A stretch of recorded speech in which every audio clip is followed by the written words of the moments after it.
chocolate. You guys are so bad at this today. Chocolate. All right. Bad at what? Never mind. We're not being bad. So, with that said, when we last left our heroes, with the threat of Emma the Ice Queen finally defeated, our heroes made their way back to the monastery to recover. There, Master Solness began his healing of Trix and Lucy.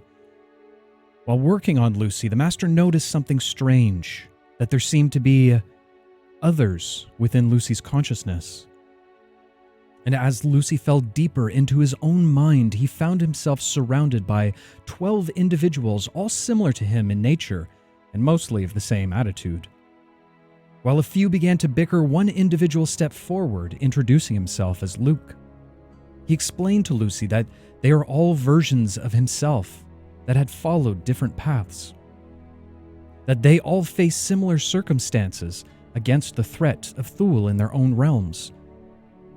Luke hypothesized that our version of Lucy is the linchpin between all the others, that only he was able to obtain the markings of Gallia, and as the Fatebreaker was the one that would save them all. And while the other Lucys might not fully understand or agree, each pledged themselves to aid Lucy if ever he was called upon them. As the Master finished his healing session, Lucy awoke. He explained to the rest of the party that what had transpired, assuming that he had gone crazy. However, the party urged him to test what Luke had said. Lucy reached into his subconscious mind and was able to summon forth a bardic version of himself and complete magics that he would otherwise not have the knowledge to do. Now, almost set to leave, the party began to discuss their next course of actions. However, the conversation was cut short as one of the brothers from the monastery informed them that a group of monks had been taken hostage out in the desert, including Pavo's teacher. Unwilling to let his old teacher perish, Pavo and his companions accepted the call to attempt a rescue. They ventured out into the desert to a place led by Brother Mango. Making their way through an underground tunnel, they discovered the kidnapped monks and immediately sprang into action. A fight broke out, during which a massive creature, half humanoid and half scorpion, charged at Élara, piercing her through the chest, its toxins mixing in with Elara's blood, rendering her unconscious.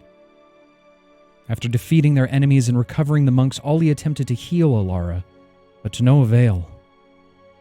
With little hesitation, Pavo flew Élara back to the monastery to seek the assistance of Master Solness.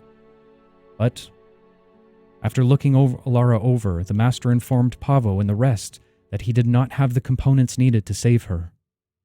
However, there was a flower found not too far outside the village that would be the key ingredient. He warned them that the task would not come easy and venturing out at night could be suicide. He would be able to stabilize Élara for 24 hours, but unless he received the last component, Élara would surely perish.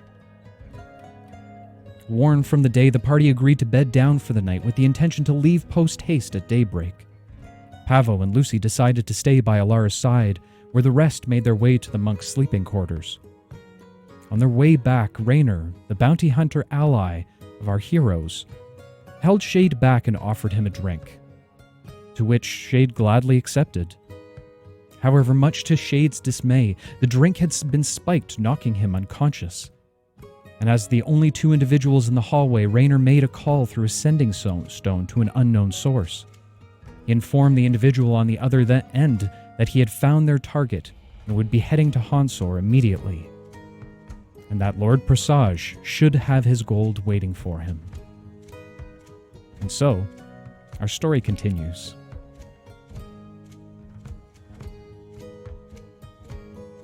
As the sunlight begins to burst through the windows of the monastery, you feel its warmth on your face, rising you for the morning.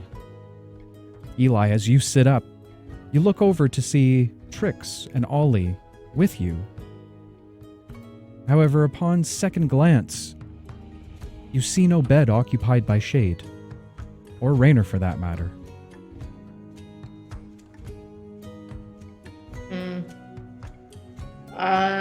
Well, Shade's kind of a sketchy dude and is in and out of the party all the time, so I don't think I would think anything of it right away. Might just notice and yawn. I'll pick up a pillow. I'll toss it at Trix. Trix! Yeah? Wake up. Ah, Where's I'm awake. Shade? Stop it. Where's Shade? I don't know. Could be anywhere. He's always leaving. Dude's so fucking weird. All right, Right? I'm gonna get up and go see how Élara's doing and stuff. Can you watch my sister? Sure. All right. Trix, as you look over, Ellis is still fast asleep in the bed beside Eli as he rises and heads out the door. As I'm walking, I'll look about to see if I can see Shade. Okay. Making your way down the hallway back into the infirmary, you pass by the entrance as well as the greeting room. You peek your head into the meditation room as well, but still find no Shade or Raynor. As you walk through the infirmary, you see a number of the beds have opened up, seemingly many of the monks being healed from their ailments based on the freezing to which Emma inflicted upon them. You continue towards the back room, and as you open the door, you find both Pavo and Lucy directly beside Élara's side, both asleep. Lucy is drooling in Élara's hair.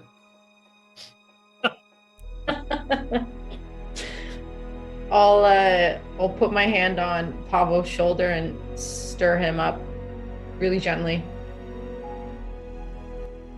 Good morning. Okay, no change? Not as of yet. Shit, this is bad. Well, he did say we have 24 hours, so we've already wasted 8. So the faster we can get up and get ready, faster we can get back with the flower. Yeah, they said it's just outside town, right? Correct. All right, well, I think Shade and Raynor are already at the bar. They're not in the room. Makes I don't know where sense. else those two dimwits would be. Who knows? Probably getting drunk somewhere. Yeah, I'm guessing they ran out of booze. I feel like monastery is probably a dry place. Yeah, not a lot of that here. Yeah. Anyway, we'll pick them up there on the way. Sounds like a plan. All right. Lucy, I'll take my boot and nudge his leg a little bit. Let's go, princess. Oh, God. All right. How'd you sleep? Yeah. Wonderful. Thanks. Yeah, looks like it. Oh, as he stretches his back out, and half his hair is standing up on one side. I'll look at the drool in her hair and then look back at you and be like, wow, charming. He throws a tuft of her hair over the tuft that has drool on it. Nice. So classy. So classy. And he just places his hand on Élara's forehead. I'm gonna make you better.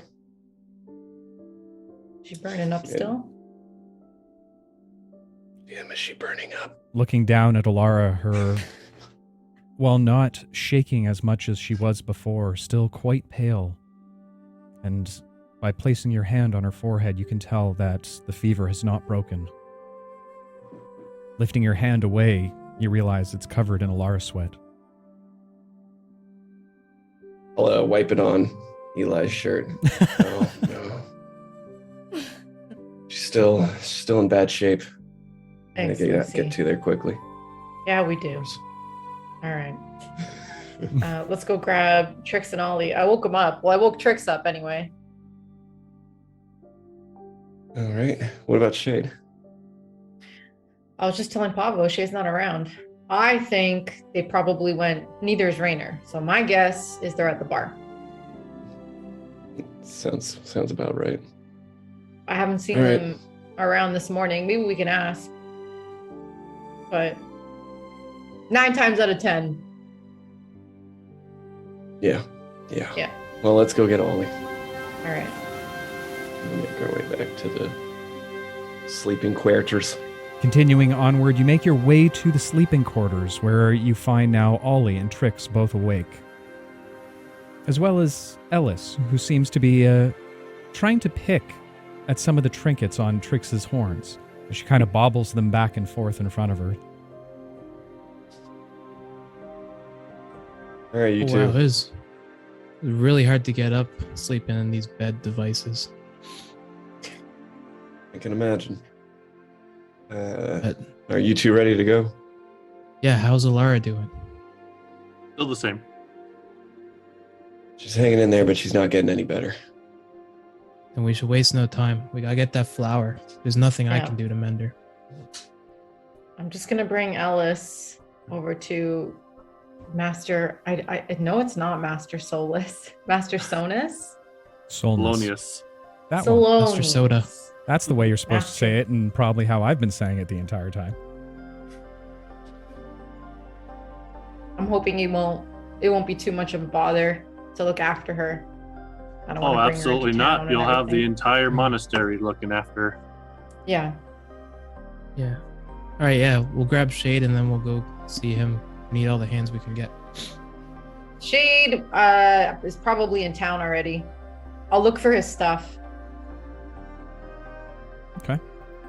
As you begin to look around the room, you find no trace of Shade or Rainer. Well, Town. his And clothes booze aren't here, hounds. so at least we know he's not naked. Oh, I wouldn't put it past that guy. Under any circumstances, he could be naked. He is what you call a free spirit. He is that. Well, let's hope to see him on the way, but if we don't, Flower's the main priority here. Agreed. Absolutely. Let's not waste any more time. All right, Ellis. I'll pick her up. Wanna go hang out with the teddies today?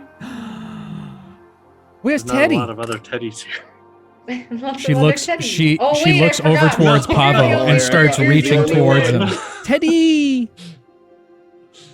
Sorry, I meant Master Solonius. You know, Grandpa. Yeah. Grandpa Teddy. There we go. What? They're nice. My guess. Okay, I got something that might cheer you up. Are you ready? I Yeah. forgot to give this to you. What? I'll reach into my bag of holding and Present? I'll pull out one of the dragon teeth. Mm. Ooh. And I'll be like- Pull out the farts. No, not the farts. Guess what this is?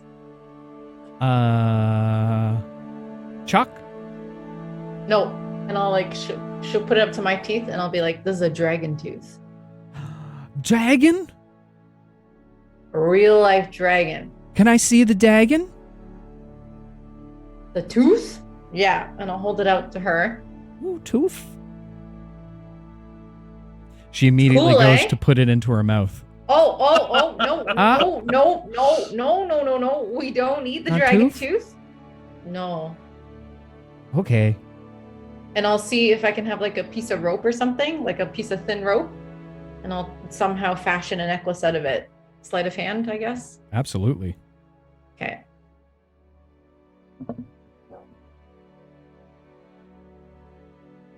$25. 25. With that, you take a few moments to wrap it around the tooth, trying to bind it the best that you can. You fashion a pretty primitive but secure necklace. And I'll put it over her head. That's for you. It'll keep you safe. Be quick. And She no one holds will it up. mess with you. I had teeth like this when I was alligator. That's true. That's right. You did it all, Pat. You did. Yeah. Maybe if mom and dad get here, we'll wait until Eli's back to tell that story. How about that? Yeah, that was a Yeah. crazy dream, right? Yeah. Crazy dream. Crazy alligator. I was crazy alligator. Okay. All right. All right. We good to So- go? All right. Yeah, I'll scratch your hair. Should go to the Start mess hall, walking out. grab some food that we can carry with us, and head on out. Let's go. Okay. As you leave Ellis with the master, he takes a few minutes to tell you a little bit more about the location of where you can find the flower, as that's probably important for where you're going to next. Going to the mess hall, you pick a few rations, nothing too spectacular. They are but simple monks. But you're able to get a few loaves of bread, some rice, and some dried fruits to take along with you. With your bags packed, would you now like to leave the monastery? Mm-hmm. Okay. Before we go, it was just outside the town that we were in initially before making the climb up, right? Am I remembering that correctly? So, Master Solinus told you all about where you can find the flower, which is just at the edge of the First Serpent's lands, a large jungle, bog, swamp area similar to where you had been before, albeit the complete other side of it, just outside of Trellis. Unfortunately, the resting place of Alcor. Do we know what the flower looks like? Should we maybe ask? I don't know. Would probably be best. That would have been a good Like idea. to make the pillars. Let's make it I quick. just assume he told us when he said find the flower. He wasn't just like find a flower. But okay. Quick, Pavo, fly back. We'll wait here. You guys haven't even left yet. We haven't left yet. Haven't left Oh, yet. okay. I think he asked. Dear Lord. He asked if we were leaving, and we said yes. Okay, whatever. No. I'm gonna die. That's what's gonna happen. I'm gonna Hey, die. you're not allowed to talk. Yeah. No big deal. Just die in peace over there, all right? Keep your mouth shut. We got Master, you. Master Solinus tells you of the rare flower that you can find within the deeps of the bog of the First Serpent's lands. A beautiful, vibrant red flower, the only one you'll be able to find in that region of that color. But he does warn you that there are tales of the ancestors of the First Serpent still roaming the lands to which you are headed to now. Oh, shoot. Hmm. Is there anything we should know about harvesting the flower? Do we cut it by the stem or do we dig it up? And Do how do we need the protect root? The petals Has are to the take the pieces whole that I thing. look for. As long as you can gather roughly a handful, that should be more than enough. It is a potent, potent flower. What do you know about Noted. these ancestors?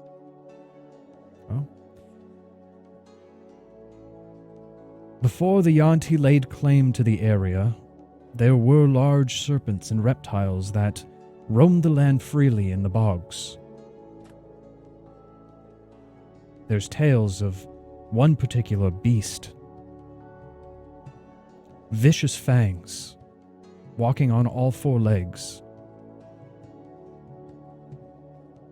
And the legends have it that it was able to look in all directions from the many heads which spouted from each of its neck. Gross. Hydra? Hail.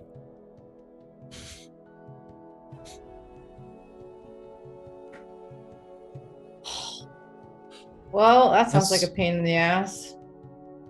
It's definitely something to look out for. Do you have any healing potions or things we can take along? We do have some salves. We don't typically deal in potions here. Not too many mystics. Hmm. but Well, we are happy to offer what we can. yeah. Leading you to the infirmary. He once again pulls out a few jars, 3 to be exact. Inside is a greenish-looking paste. Out of game, the closest thing that you could think of would be guacamole. Yummy. Gross. If any of you happen to be wounded, rub this into it. It should cure any bacteria or poisons. Thank you. Okay. You haven't seen our friend Shade, have you? Ah, yes, the naked one. Right. That would be Yeah. him. Unfortunately, no, I haven't seen him today, and I'm sure that an individual like him would be hard to miss. Fair enough. All All right. Well, we can't wait around for him. So, We've wasted enough time already. yeah. Anything I else know we should Shade know about was- how to take down this beast? If we have to. I have never faced one myself, nor have any of the monks. My Nothing best in the suggestion is stories. be quick, hit hard, and go for the heads. Sounds like a thanks, plan. Captain Obvious. Kind of Trips, like be nice.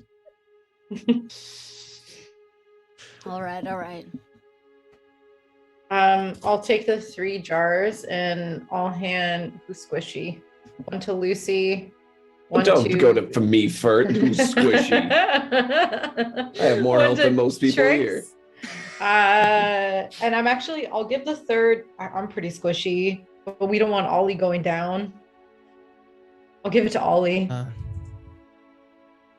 Thank You're you. like, you take this back. I feel like you might need it. Thanks, Lucy. I will take it. Sorry, what kind of potion was that? It's not a potion. It's just Oh. like they said Paste. that it will. It's guacamole. Yeah. Yeah, it's guacamole. It's Everyone healing. knows It's that it's if healing you have a guacamole. wound, you rub guacamole in it, and you So you- never die. Maybe we should save some of that bread in case we need to toast it and spread it on. Yeah, I wish I had known that before I started eating. And God, so now the I'm legend hungry. of toast and avocado was born within my setting. We just invented avocado toast. Oh. Mm-hmm. And with that, we're on our way. So you said For- out of game here, you said that the swamp was near where Alcorp died, correct? Yeah, so I will put you guys on the map so you can see what I'm talking about. Let's zoom in a little bit. And why don't we bring chat with us over to it? So, we do that in 24 hours? we- so Or can so essentially, most people- Alcor died just outside of Trellis. Mm-hmm.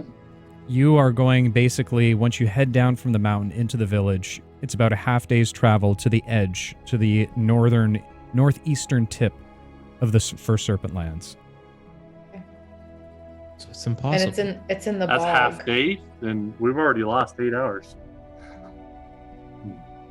Roughly half day, couple hours. All right, let's go. I hope Élara's writing her new character sheet. All right, let's go.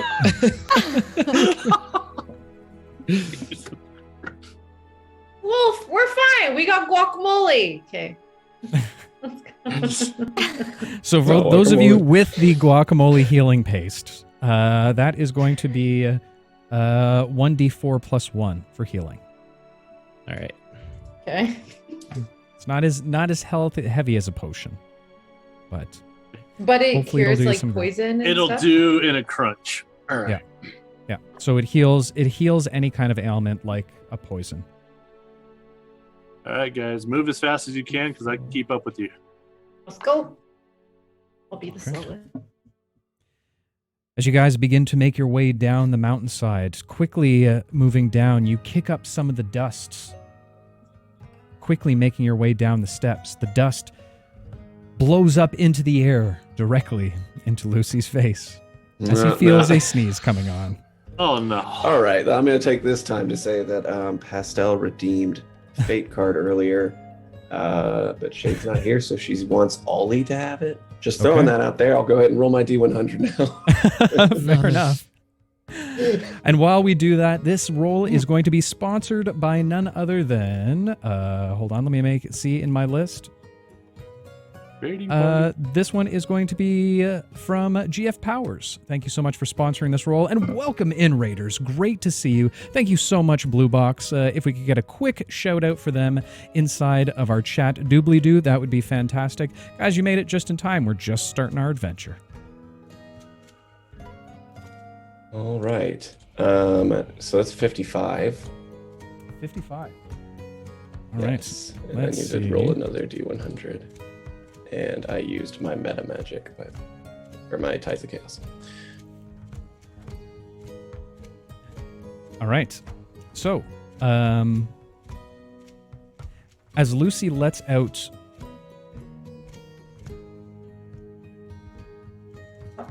As Lucy lets out a large sneeze,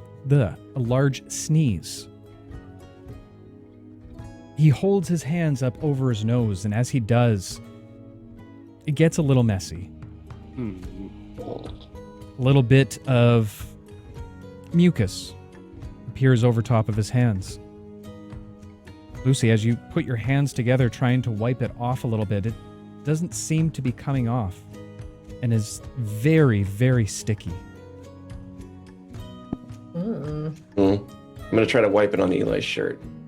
Dude, stop wiping crap on me, man. So many fluids are coming out of you today. As you reach over and begin to wipe your hand onto Eli, it immediately sticks to Eli. Get off me. Stop touching me. Hold on. I'm going to try to forearm, kind of pull my hand off. Sure. Go ahead and make a strength saving throw against your own spell DC. Oh, God. Oh, gosh. Are you sticky? I don't even think I can do that. Hold on. My spell Confirmed. DC? I'm gonna die tonight.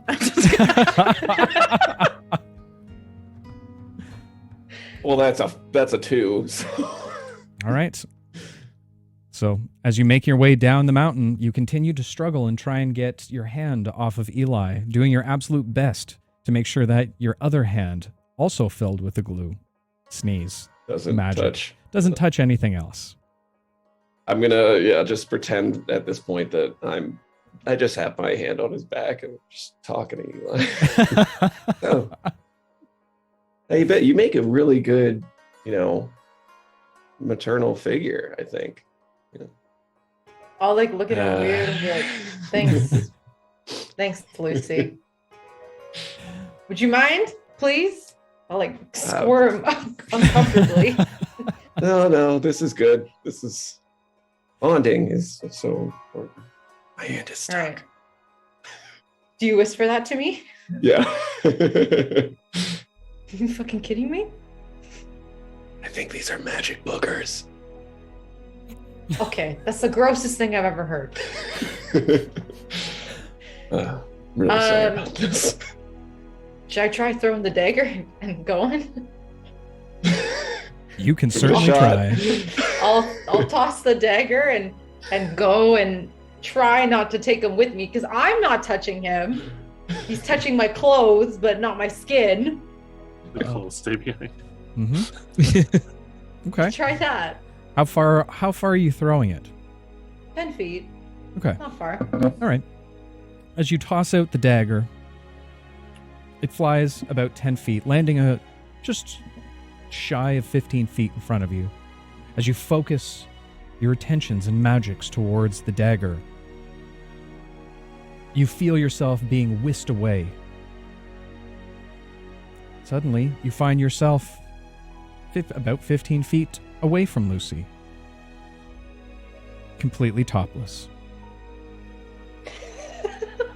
As you look back towards Lucy, you now see your cloak hanging from his very, very sticky hand. Great. Eli will be a little insecure because he's still got that young Linky vibe. Every once in a while, as we're walking, Lucy will try putting like a foot on it and like pulling up. Struggle every once in a while. Eli tries to hide his 1 or 2 chest hairs from being exposed. Looking good, Eli. Okay, can we maybe like stop by that place I was supposed to have my cloak so I can clothe myself, please? I don't know. Or does anyone have any like extra armor, light armor? Actually, I think I have I some got a extra bathrobe. old armor. I don't want your Of my- bathrobe, you princess. I have my old grass skirt. You might be able to wear as some sort of, tube top. Tube top. Oh, Look God. at I gave you Just guys put some it around weird your shit. neck, and then like a cape. Bathrobes, will- grass skirts. The hell was I thinking? I'm gonna toss on some of my old armor, I guess. Because did he take my studded leather? Can I get the armor off of the clothing and put the armor on at least? High or low for your benefit. Hi. Surprisingly enough, you can remove the studded armor as long as you cut it away from the clothes.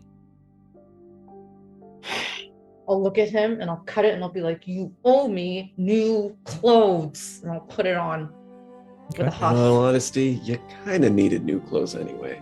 Shut up, Lucy.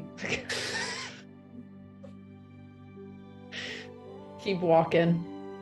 Finally making your way to the bottom of the mountainside, you see a number of the villagers waving toward you, welcoming you, saying the typical phrase that is said to the monks, "The sun will rise again, the sun will rise again." Where would you like to go Sun will rise first? Again. Are you guys going to the bar first, or do you want to go to see Kieran? I'm gonna go see Kieran. I want that cloak. Okay. The sun has risen. I could No, go. we don't exactly have a lot of time, so make it quick. Oh yeah, of course. Okay, well, if you're going to get the cloak, then I'm going to quickly run with you and grab mine too. Did Well, anyone while else you get two are it? doing You that, do that. I'll we'll check go the bar. check. We'll go check the bar. Yeah, I'll go We'll see with the bar, Pavo too. and Ollie. Split the party. All That right. always goes well. Fantastic. Let's do it. This It'll always get works 2 things amazingly done well. at one time. Yeah. Yeah, that's how things usually go with us. Sounds about right. As you make your way to the tavern, Ollie, Pavo, and Lucy opening the door wide, you see the familiar face of the bartender standing behind the bar, cleaning up for waiting for the morning day to begin. He looks up towards you with a little bit of surprise. "Oh, you've returned down from the mountain. How was the trip?" Successful. It was Given that fine, the- thanks. Given that the snow and all the ice is gone, I can only assume that you were successful. But we're here looking for our companions. Have you seen them? The 2 loud ones from the night before. Right. The Yes. drunken Yes. ones, yes. We assumed they would probably be back here celebrating our victory. We had a few of the town guard come in last night, as well as a few of the farmers, but I haven't seen either of your friends, well, since you left. Hmm, Oh, shoot. that's disappointing. Thank you for your time. You're very welcome. Eli and Trix, you make your way down to Kieran's shop, once again, smelling that familiar tanning oil. Sort of reminds you of kerosene.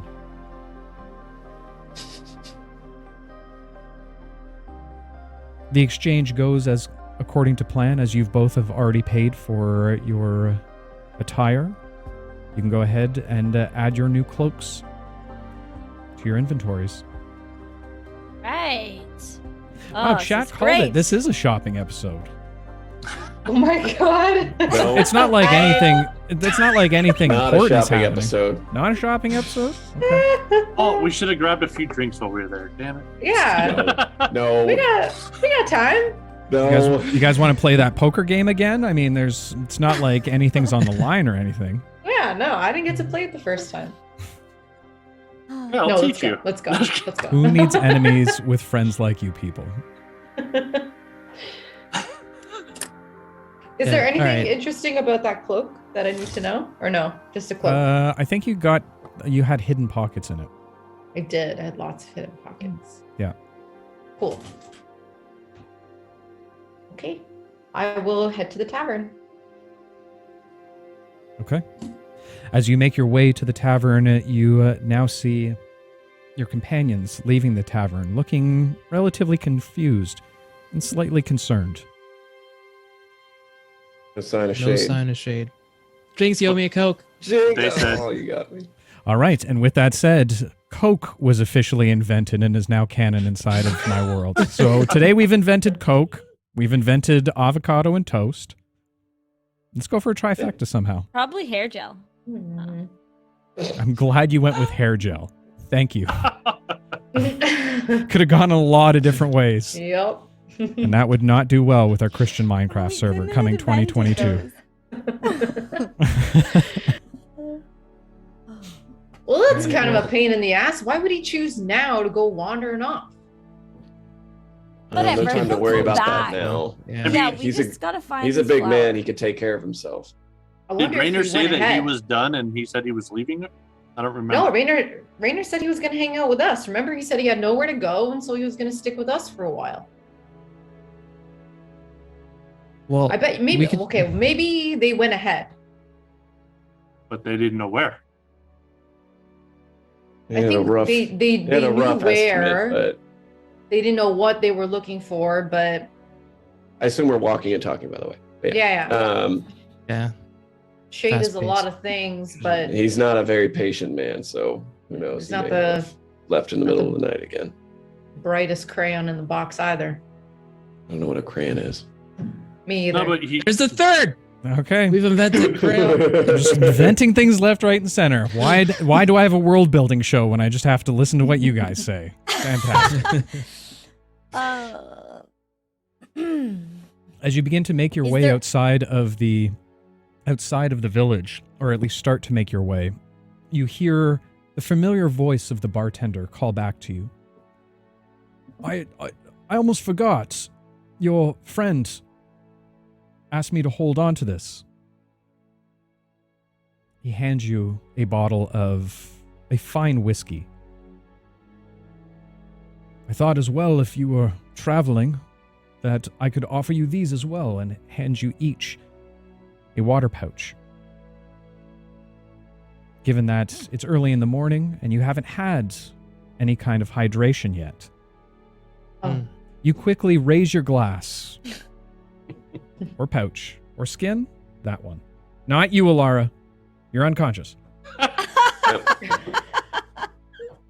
You're so dead right now. Sorry. Just for that, you lose another 10 health points from your permanent health No, pool. I have like none left. Don't do that as a joke, okay? Fine, I joking. won't move the rest of the episode. She's having fun. All right. Guys, do you think that by any chance Shade may have killed and or maimed someone and is now running away and escape? It's shake it literally anything. Killing Anything is somebody, yes. possible. Running away, no. Oh no, from the law. Got a good He's gotta point. run from the law. I No, think he would he'd try to rather kill attack the law than I was gonna run away say. from it. That's true. Okay. Remember the So- sheriff? Yeah. Yeah. It's a very fetching poncho, Eli. Thank you. Please do And not mine? touch it. Mine? I'll do my best. But unfortunately, we can't stick around here trying to find him. No, I thought we were already. We're walking and talking. Okay, Yeah, I'm we're just making walking. sure of Yeah, it. we're walking. Yeah, we're walking. As you continue outward, leaving the confines of the village proper, you all continue to bicker in your similar sense. Playfully, but also not so playfully. Élara, I'm not rolling any death saving throws. This is all their fault. the last thing that you remember was being held aloft by the strange scorpion mother within the underground caves. However, as you open your eyes once more, you're met with a familiar sight, one far, far from Qatar.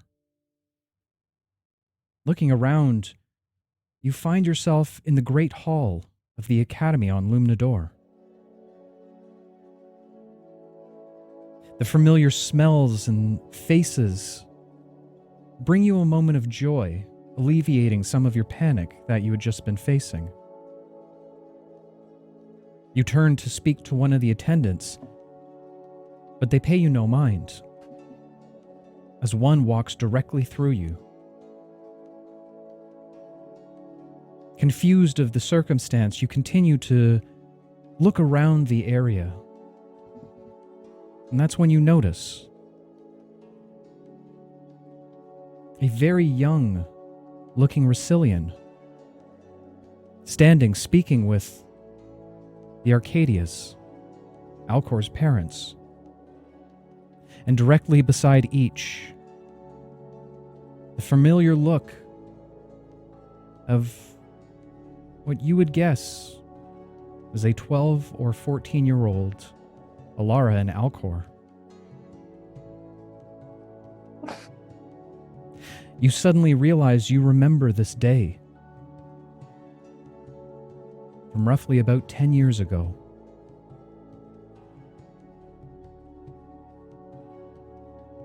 As the group converses, another individual walks upward. Great stature, beautiful fine robes. A few servants trail behind them. But strangely enough, you notice that his right arm is entirely made of gold.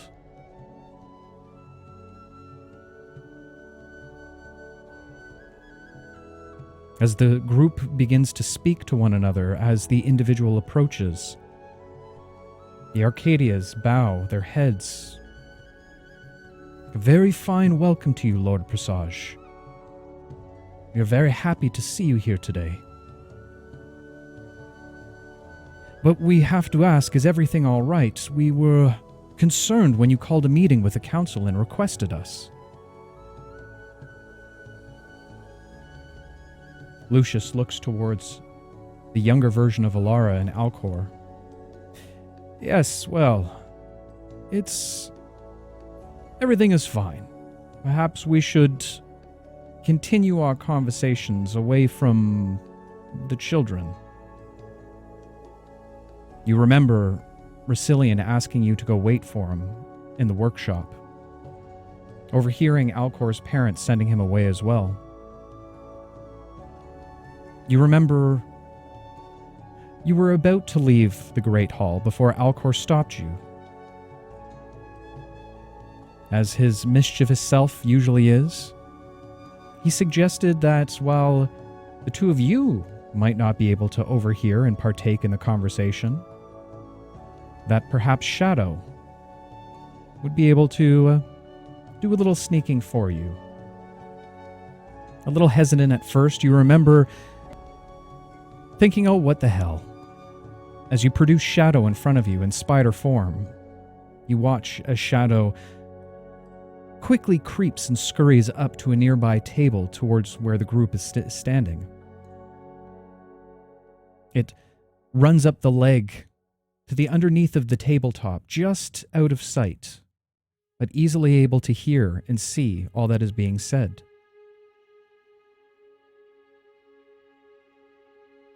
Yes, well, everything is fine back in Randell, albeit I'm a little concerned with Oliver. It is part of the reason I have requested the meeting. Alcor's father speaks up. Strange. We've noticed a few things from Alcor as well. You don't think, as Lucius cuts him off, perhaps we should leave the rest of the conversation for behind closed doors. Lucius then turns to Racilian. And I assume you are the individual, Racilian Vaux? Professor Vaux, I must say I have read some of your work in the theories on chronomancy. I'd be lying to say if I wasn't fascinated by it. Racilian looks towards Lucius with a bit of a surprised look. No, it's... The honor is all mine, Lord Presage. It's a pleasure to meet you. I had no idea you kept up with the fringe magics of Lumnador. As he says with a bit of a smile. On the contrary, Professor Vo, as a maker of arcane apparati, the Presage family ensures we are all well aware of new magic types, no matter how fringe or peculiar. And please, don't worry about the formalities. Lucius is just fine. Now Alcor's mother speaking up. Now that the introductions are made, let us not keep the council waiting. She motions towards a large white door at the other end of the great hall. Lucius nods and begins to walk to the doorway. A few servants begin to trail behind him, however Lucius turns and puts his hand up to halt them. That's fine, I will be taking this meeting alone. The servants turn to each other with a concerned look, but nod and take a few steps back. In a moment, the door swings open of its own accord before the group enters.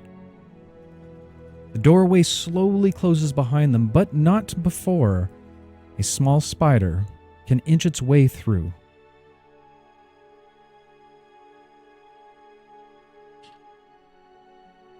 Back with the rest of the party. At this point, you've traveled for roughly about 2.5 hours. And you now find yourself coming upon the fringes or outskirts of the bog that the master was speaking of. As soon as you walk into the jungle-esque swamp proper, you find it a little odd. As you travel through the humid bog, you're unwillingly reminded of your days in the hot, thick jungle to the north. Albeit it seemed a little bit more lively up there. Here in the water-logged marshes, you barely hear a scuttle of rodents. Just the buzz of a few clouds of nearby insects. Are they sticking to my hand? High or low for your benefit? Low. I don't want them to be. I was just kidding. Yes. Yes, they are. Like that of flypaper. They seem to easily be, as you try to hold your hand and hide it away, it continues to accumulate a few of these strange mosquito-like creatures. Ugh. Well, that's I gross. try to wipe it on Eli. I'm just kidding. Oh.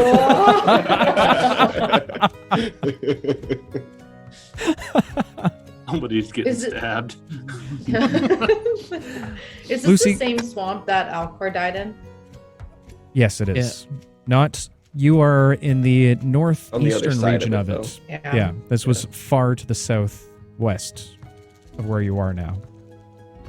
It ain't a small jungle. But Lucy, go ahead and make another strength saving throw against your own spell DC for me. Okey dokey. You know I was joking, right? I didn't actually wipe it on. Okay. Ugh. It's an 11. My spell save DC is 19. Okay.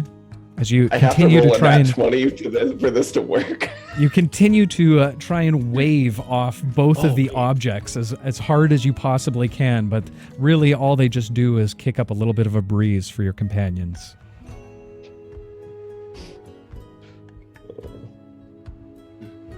God, you look like an idiot right now. Yeah, I know. Thank you. How is You're that welcome. going to affect your spellcasting? Well, I guess hopefully we don't have to find out. But I will say I probably shouldn't be the one to pick up the flower. Oh God. Well, it'd be hard to Good take call. it away from you. Are you redeeming this now? Yep. Okay. For those of you who are joining us for the first time, we use channel points quite often. What you might have noticed is one of our players has actually redeemed one of the channel points. These are player-only channel point redemptions, and in which case, this is the first one. And so I call upon Vic Straws, Oh, there a.k.a. she Madam is. President, Should Lucy be relieved of the affliction upon him? I just want the stuff off. By the way, Vic Straws, like I can still be sticky if you want, but I just want the stuff off at this point. Willing to compromise here. The official ruling is that you are hot. I'm assuming by way of being in this humid bog in terms of temperature. But as you continue to shake, you feel a little bit of the stickiness start to fade as the cloak seems to start peeling away from your hand. Almost like the white glue that we used to see in elementary schools. You pull it off. That's the best. And start rolling your hands together as you... God damn it. You're not supposed to break the DM, Ollie. You're able to easily roll up a little bit of this gluey substance. You can go ahead and add roll of magic sticky boogers to your inventory. Okay. Super gross. Might come in handy. We need to come up with a combo attack with the ball of sticky boogers and the jar of farts. We got to figure out something. There's something there. We just got to figure it out. Again, why do I give you guys the shit that I do? My God. Oh. You think we're the silly ones. Oh. All right, let's So keep how an do eye out we- for this flower, eh? Do we just go forward then? Or should we like skim the barrier or something? Just Is it keep deep in our the eye out. forest? I don't think we They asked said it enough was deep, questions. man. Okay. So I guess we go inward. From what Then you can my cloak remember, back. from what you can remember from what the master told you, it was closer to the marsh area, which is pretty waterlogged. Lucy, you still have that map, right? You had a map? Yeah. All I'll right. pull out. But wait, just to clarify, are my hands still sticky? Nope. Before You're I no- pull out this map? Okay. You I are no pull out the longer map. sticky. Okay. Your hair gel is gone. Cool. Hmm. Pull out the map and I show Ollie. As you pull out the All map, right. you all look and begin to inspect. Ollie, is there something in particular that you're looking for? Yeah, I'm looking for the marsh, but if there's like a closer path, maybe, or like if I could see any kind of shortcut. Go ahead and make a survival check for me. All right. Little arrow that Red says flower with red blue flowers thorns. here. Red flower with blue thorns. This would be so much easier if I wasn't colorblind. I was trying to. Sorry, survival. Yes. For some reason, I was trying to roll it and roll 20. 15. 15. As you stare at the map, you do find a little bit of a trail that would lead a little bit closer to the marshlands. All right. So it looks like right here there might be a shortcut if we take this path here to get to the marshlands and save us some time and hopefully save Élara. Like a Okay, good idea. we're doing great. Also, if I can suggest that if we do happen to encounter this creature, that we try our best to avoid it and just get in and out as quickly as possible. So we're not going full on attack this time? Not if we don't have to. All right. Well, maybe it's good we don't have Shade with us then. Good call. Yes. Okay. Let's go. Keep an eye out as we move, Eli, I guess. here's your cloak back. Thank you, Lucy. Is it torn? Yes. Here, Well, it's torn Let and me ripped see up that. from you removing the armor from it. Oh yeah, because I had to cut it. And Remember, Eli, patience is a virtue. here, let me try this. I could try and fix that for you, and I'll use my mending on it. ooh. Ooh. Ollie walking over to the fabric and holding it within his hand, closes his eyes and you watch as the pendant around his neck, representing the holy symbol, glow like you've seen so many times before. You watch as the golden glow seems to pull down to his fingertips. As he holds on to the cloak, the light begins to wrap around the cloak proper. You watch as the light actually begins to stitch the areas that were once torn and pulled, completely mending your cloak. Here you go. I did some light repairs to it. Damn, Ollie, thanks. Appreciate it. I got that one, Ollie.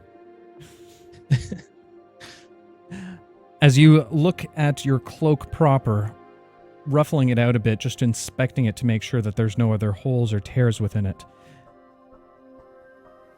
Trix, you begin to notice a rumbling from a nearby thicket of large palm leaves. Guys, I hear a rumbling from a nearby thicket. Rustling. Rustling. It's more like a rustling, actually. Thank you for clarifying.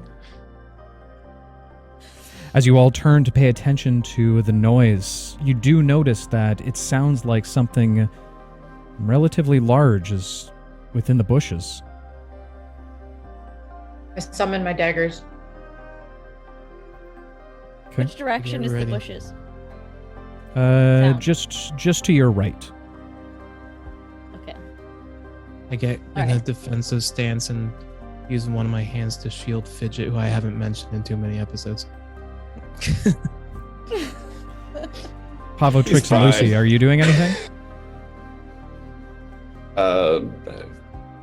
Just being aware how much I can do to prep. I'm gonna run faster. So Trix is just You're going to running take off away from running? us. You're just gonna take off. All right. Trix is just going to Well, take it's off over. running. Okay. Hey, It's we over need bait. there, and we're going forward into the thing to find the flowers. No. Yeah. So I'm just gonna run faster forward, get to the flowers sooner, and try and avoid whatever is coming out of the bushes. All right. Perhaps. Without a word, Trix just immediately takes off running down the pathway while the rest of Guys, you You guys, know what it is? stand, It could be a stand rabbit. in defense. Should we follow her? A Let's just rabbit? back. Let's just It back up sounds slowly. large. Back up slowly. I'll take aim. Just Okay. the second anything shoots out at it, I just actually I want to be ready to throw a dagger. Okay. You want me to take a closer look? No. As I'm you not- all I stand could try to back, scare it off. Let's see what happens. as you all stand back, getting into defensive stance, Trix now far, far away from all of you. Jesus. Suddenly, you see a shadow come out from the darkness of the bushes. Oh, hey! How you going? I haven't seen you in so long! Foul? Yeah! Oh, hey, Val. It Is he is wearing me. You pants? remember me. I puts on some clothes this time, but you do see a very familiar fowl with a brown vest, many pockets on it, like you would typically see from a hunter. He wears a very solid and straight-lined, almost outback-like hat on his head. A little bit of a leather band that hangs down from either side, tightly snugged up against his chin. Oh, I haven't seen you since up north. What are you guys down here for? Yeah. We're looking Trying for to find a flower. flower. It's a very special red flower. It's supposed to have very good healing properties. Ah, what does this flower of yours look like? It's red. It's very red. Very. I've actually seen some red flowers not too far from here. I've been doing some trekking. They say that there's some better beasts down here. I kept on trying to get some up there, but the forest kept on getting mad at me. It's odd to piss off a forest. Forest was getting mad at you? I think. Yeah, there were branches. I would set up a trap and then a branch would come and knock me on the arse. It's Not something I want to see. And then after getting eaten by the plants while I was naked, I just thought it was better to get a change of scenery. Yeah, you look a lot less phallic now. I appreciate that. You look a lot different too. Didn't you have more dangly bits and some silvers on you before? Oh yeah, it's a long story, but I'm a bit more fleshy now. Oh, all right then. Great, Well, great. Well, this has been congratulations. Absolutely in order. So, Welcome to, I guess, the land of the living. Or Would you be so kind to lead us to the way of those flowers? please. I'm sorry right to be now. rude, but time is of an essence. We need to hurry. oh, what's the hurry? You remember our friend Élara? Nope. Redhead. Okay. Oh yes, yes. Yeah. She probably The curtsied bubbly at you. one. Yeah, I remember her. Yeah. She Well, took she my needs our card. Yeah, she's dying. It seems to be some sort of She's dying. Why didn't you Toxin. say something sooner? Okay, well, she's dying. So So casual about we it. need the Time flower is of the to essence help here. Alara. Yeah. Right. Well, we got to be careful And around he- here. There's some pretty mean beasts out here. But if we find any and we kill them, I get to keep them. Okay, That's yeah, my but one condition. Fair enough. Fair if enough. I don't know if you've seen this giant lizard character with multiple heads, but we are trying to avoid that. Sorry, giant lizard? Apparently, it's some sort of Serpent. multi-headed serpent. Yeah. But you said giant. Large. Of the I'd large imagine it'd have variety. to have, some sort of large torso to support so many heads. Look, we don't have a lot of time. Right, absolutely. The flower was just around that way. I'm not Perfect. too fancy in terms of getting eaten by a giant serpent thing. So if you guys just head somewhere roughly down that way. You're not coming with us? Again, I prefer to keep my skin and my life to me rather than handing that over to a beast. That's fair. Okay. Also, we may have something for you later when time provides. So don't stray too far. If you can Well, help if you've got something for me, then, we can maybe work out a little bit of a deal. it. At a later point, that'd be great. Go ahead and make a persuasion check for me there, Six. Or Lucy. Are we gonna get foul killed? I hope not. Wait, Oh, can I do this and let Fal decide? That is not how that one works. Oh. you gotta know how they work, bud. That's an 18 for that persuasion, though. But Ollie, if there's any lore that you need right now, you are more than welcome to ask Fal about it. Okay.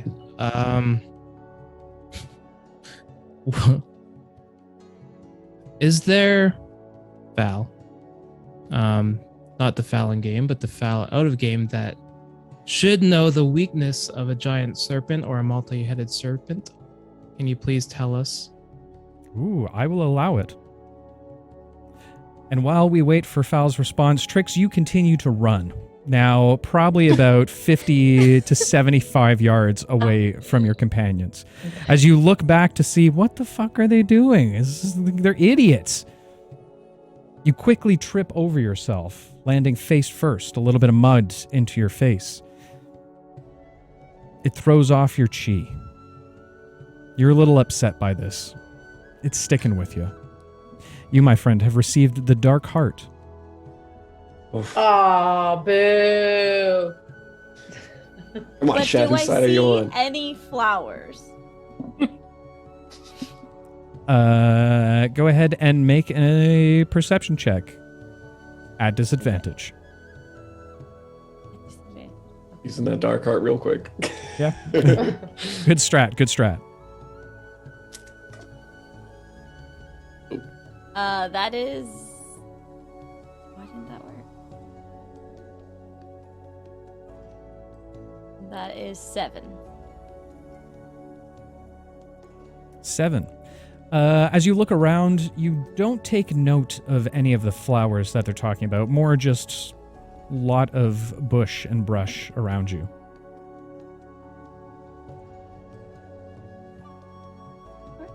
Shall I go get her? Yeah, quickly.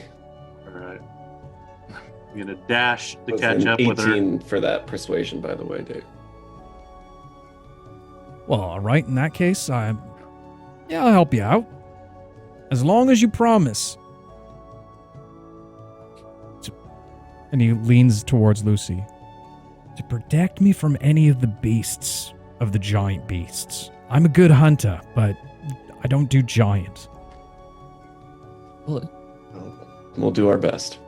it shouldn't be too hard to protect you because I just remembered some knowledge of these types of beasts. We're Right. not very smart, Okay. so we could outwit it if we run into it. Very good. Very good. Well, I'm got my running shoes on, so gonna patent that phrase, I think. Running shoes. Something that I think that some people could use. That's Well, great, why- Val. Let's go get that flower now. I was about to ask, are we standing around for a reason, or are we going to get going? Let's Right, move. off we go. And he Let's go. starts marching forward. I head back to get We'll Trix to follow. let her know where we're going so she can follow. So we don't lose her. Mhm. As Pavel, Pavel, am I not in the direction that we were headed? Are we Pavel- not looking over here for flowers? Where are you taking me? Apparently I'm there now. Oh, I thought you were there. as Pavo just kind of nods his head like, oh, yeah. He grabs you by the shoulders and twists you a little bit to the left and just says, no, we're still looking for flowers. And he starts to lead you in the right direction. You happen to run away from our old friend that we met in the other jungle, Foul.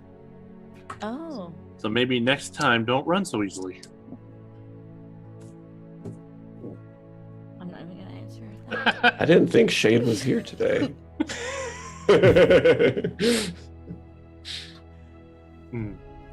Oh, As Fal continues to lead you forward, you find yourself in a bit of a clearing, albeit the colors in the area seem muted.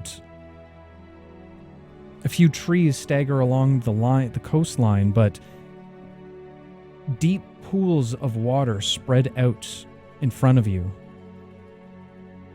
And probably about 200 yards away, you see a single tree stump with what looks like vibrant red flowers growing out of it. Well, there it is. I'll start marching my happy ass over there.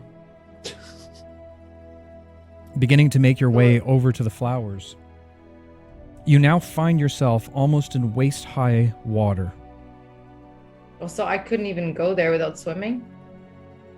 You would just be probably up to your. You'd be Yeah, walking You'd have like to. this. You'd be walking like this. You might want to get a reed to suck on so you don't drown. God. I'll hang back. I don't want to end up stuck in well, that if water. there's a stump, I can fly to the stump. I'm already walking it. Well, you can do that. Trailing behind Lucy in the little bit shallower waters that mostly come up to your knees. Eli, these comes up to about your waist where you are right now. You watch as Lucy continues to move on forward. Fal leans over. God, he is brave. He is brave as he is handsome. Yeah, Val, he's great. Whatever. I'm gonna keep an eye out to make sure there's no other rustling or anything around. In Okay. case any hydras approach. Okay.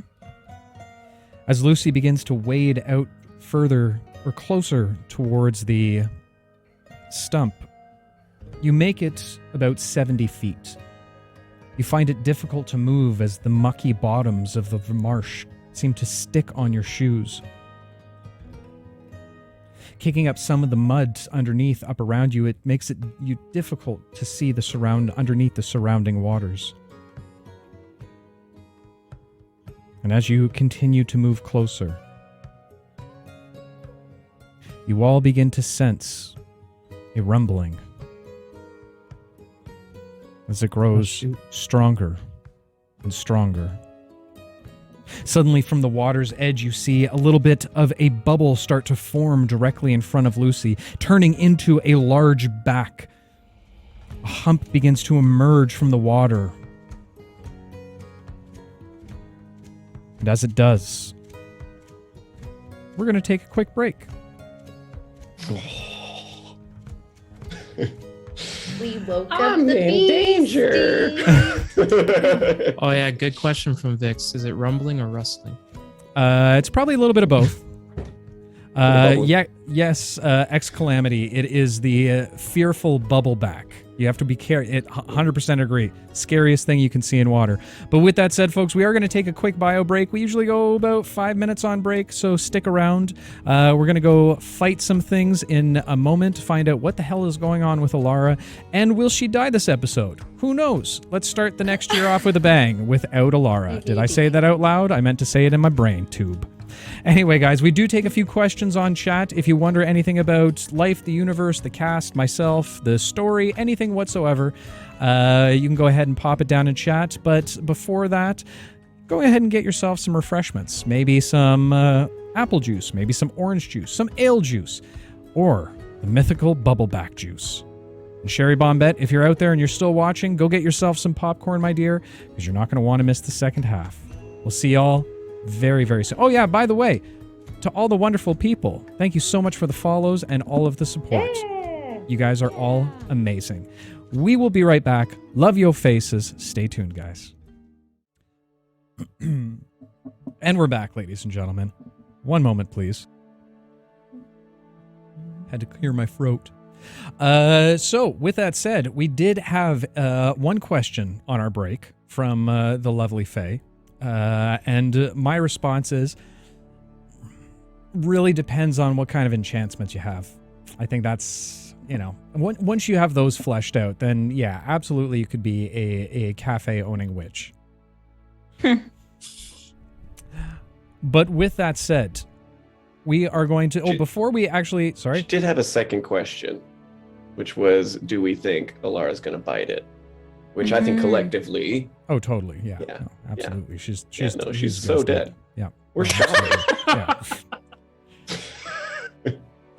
Before we jump back into tonight's episode, I did a quick check. Guys, we are at 797 followers at this point in time. I don't usually do this, but if there's anybody watching who isn't following, it would absolutely make our year if we could hit that 800 tonight. Fingers crossed, no pressure, but that'd be super cool of you.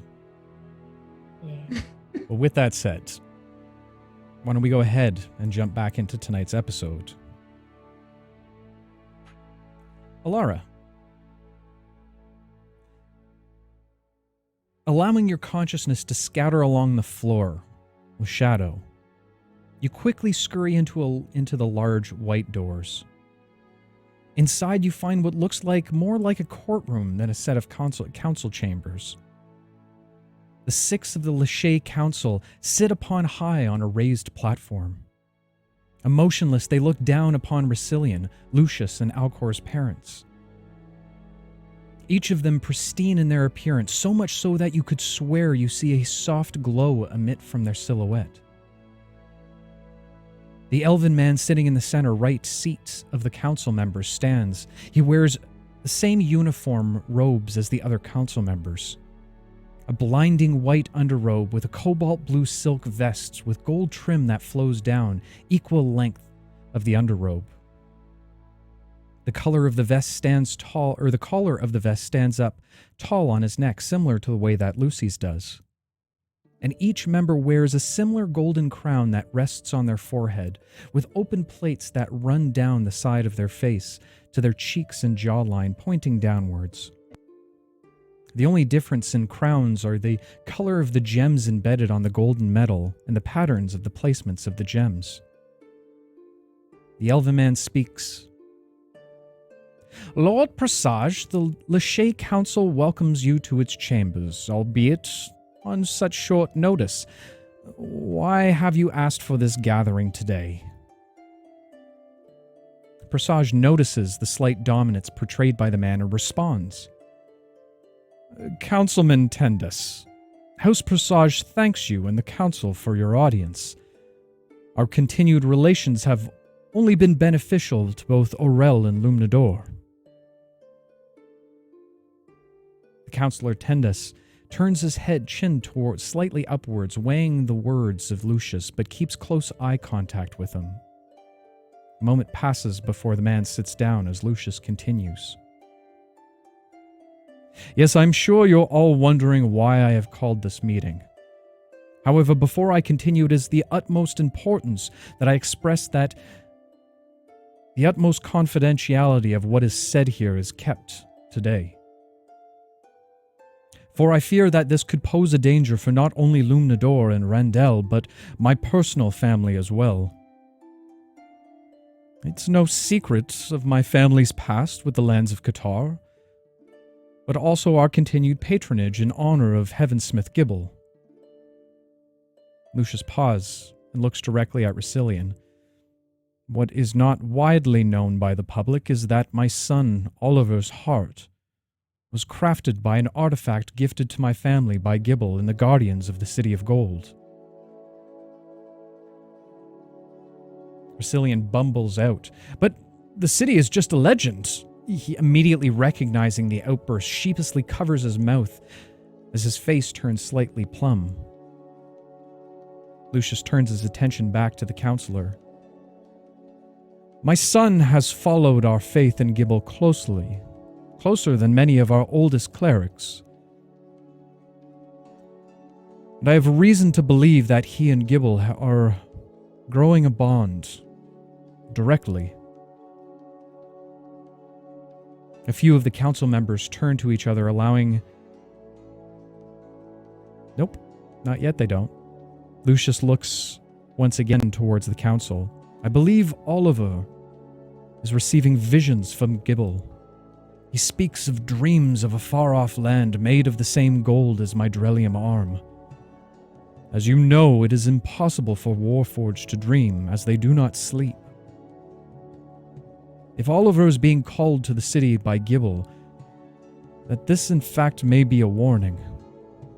And given Gibble's involvement during the God incursion, I believe the warning is in regards to the champion's weapons. A few of the council members turn to each other, allowing their emotions to show for a split second as they whisper amongst themselves. Alcor's mother speaks up at this point. It's true. We have not yet informed the council, as it has just started recently, but Alcor is also having visions of the Golden City. He says that it feels as if it's calling to him, calling him home. If what Lord Presage says is true, this is more than a coincidence. More whispers begin to erupt from the council members until Councilman Tendas raises his hand to call for silence. As overseers of high magic within this realm, this is of concern to us. Many thanks to bringing this to our attention, Lucius. However, as you are well aware, the location of the champion's tombs have all but been lost, as has the city. We would search out for the weapons, but we don't know where they are. So what is it that you are proposing? Lucius takes a moment before responding. I believe the children might be the keys to the answer Gibble's calling. If they are the ones being called, I see no reason it not be them to answer. Miss Arcadia speaks up. Lucius, with all due respect, but these are our children, still in the throes of their youth. Sending them to the wilds of Qatar is no less than a death sentence. Tendas again speaks up. The council has to agree with Mrs. Arcadia, Lucius. One of the primary objectives of the council is to ensure the well-being and proper training of students at this academy. We are not prepared to make an exception, no matter the cost. Lucius bows his head for a moment before addressing. I understand and share your concerns. This is why I do not propose to send them now. They must receive proper training prior to engaging in such a quest. Now, I have prepared precautions that should give us the time we need. I have called upon two of the Presage's top family advisors in the recovery of artifacts.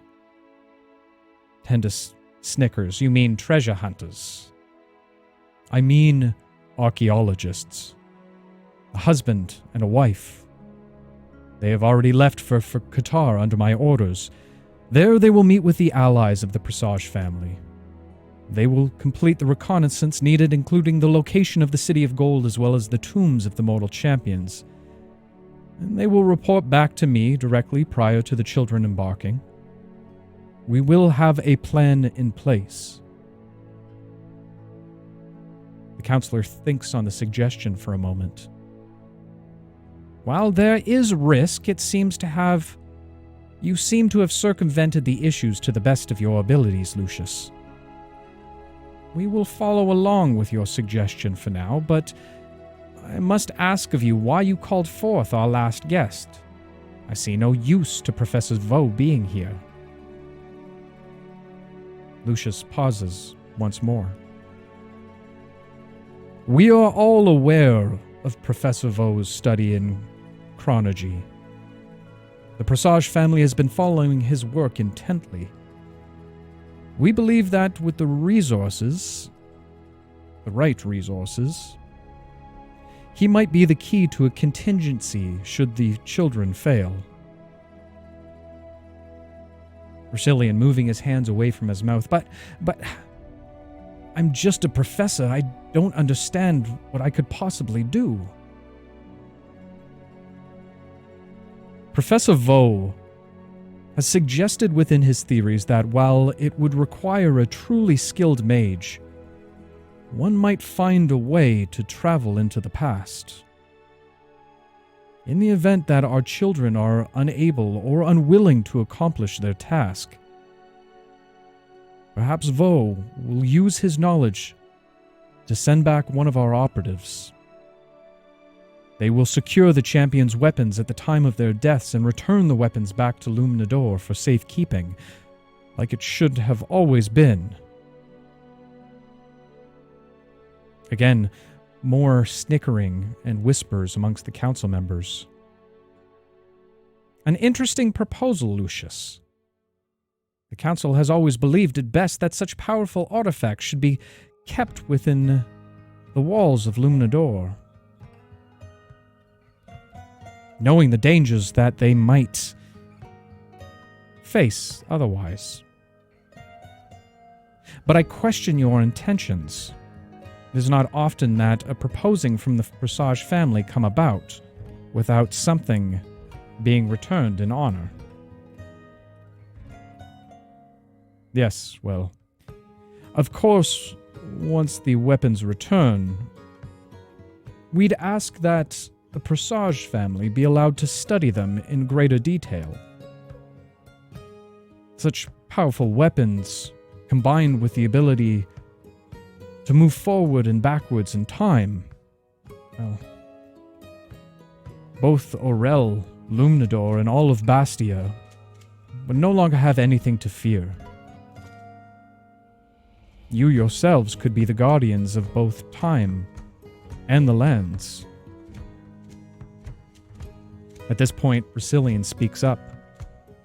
This is impossible. We cannot do this. This goes against all theories when it comes to chronomagy. You cannot go back and change things. It creates a ripple effect that would cause unknown cataclysmic events.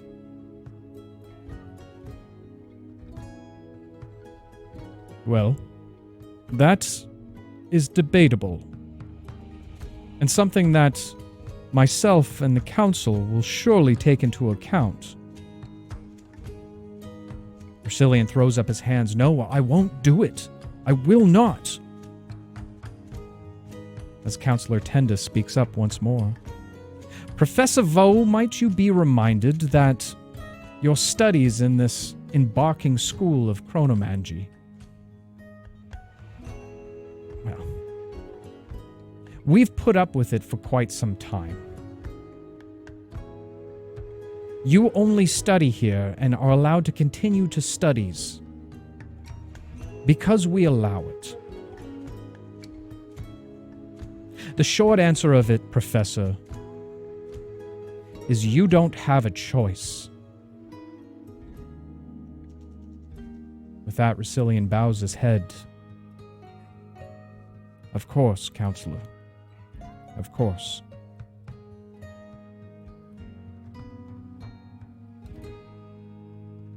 Then it is settled. We will move forward with this plan of Lucius's. And we will watch intently. But Lucius, if anything is to go wrong, the council will have no choice but to step in.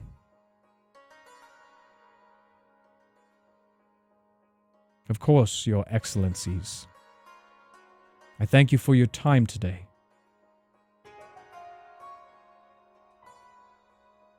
Councilman Tendis stands once more as the rest of the council follow,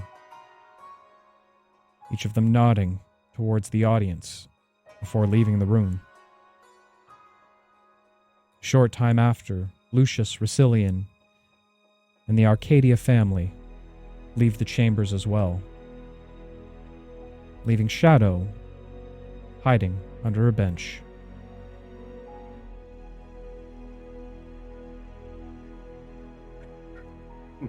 But back in the jungle, as the bubbling back rises from the water, you watch as 5 heads begin to emerge from the water's edge, all with fierce long teeth, shown and poised directly at all of you. Hold on to your butts and roll me some initiative, folks. We battling some hydras tonight, baby. Hold on, let me get battle music going. Battle music, go. Quick question. Would I be able? Oh, sorry. And No, I was go gonna say, ahead. look at him and shake my head. Roll my eyes. As a scared action, would I be able to call on one of the other Lucys just before this fight starts, or would it have to come to my turn? I would.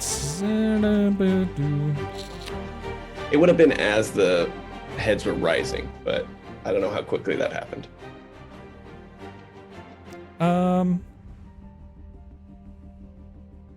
Yeah, I'll allow it. Okay. In that case, as the bubbles are rising, Lucy kind of scrunched back, goes, "Big guy, I need your help on this one." And I'll try to reach out for the connection of Big Bad Lucy. Okay. As you whisper this in your mind's eye, a moment passes before you get a response. I knew you'd have to call me in there, runt.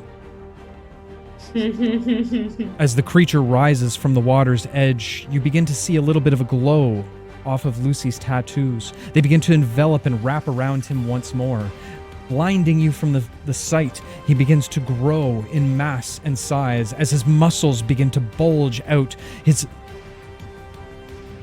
robe is beginning to almost tear from the vast muscles that are now swelling, swole underneath. Along with the tattoos, the green light that illuminates off of it suddenly begin to form within his hand, and you watch as what looks like a giant light construct of a massive great axe appears within Lucy's hands. And with that said, Pavo.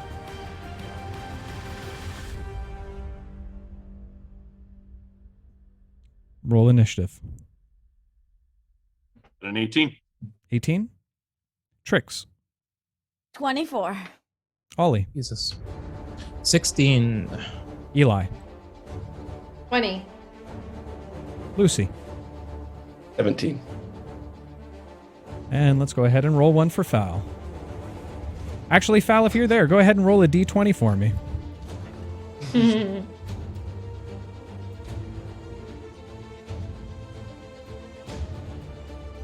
12. 12 All for right. Foul.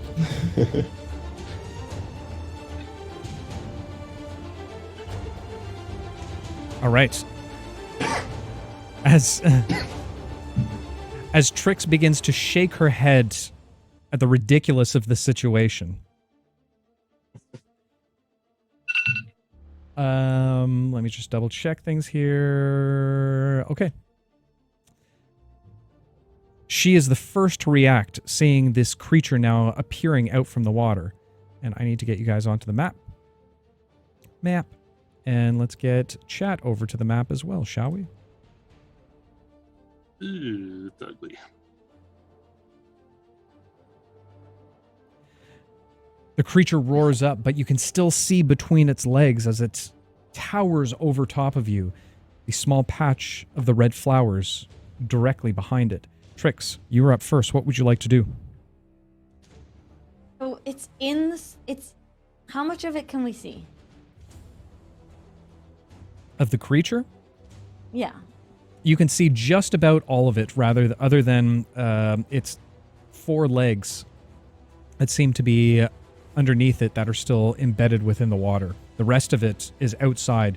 It towers over top of you. This is far Okay. larger than even the dragon that you had faced recently. Oh my gosh. That's a Okay, pretty I'm big gonna size thing. attempt to take my rope and go under the water and try to swim so I can tie it around his feet. Tie his feet together, his legs together, Oh, no. under the water. Okay. Why do I just picture a big giant step? Don't Don't give him any make ideas. suggestions, yeah. As you dive underneath the water, you swim over to one of the front legs of the Hydra.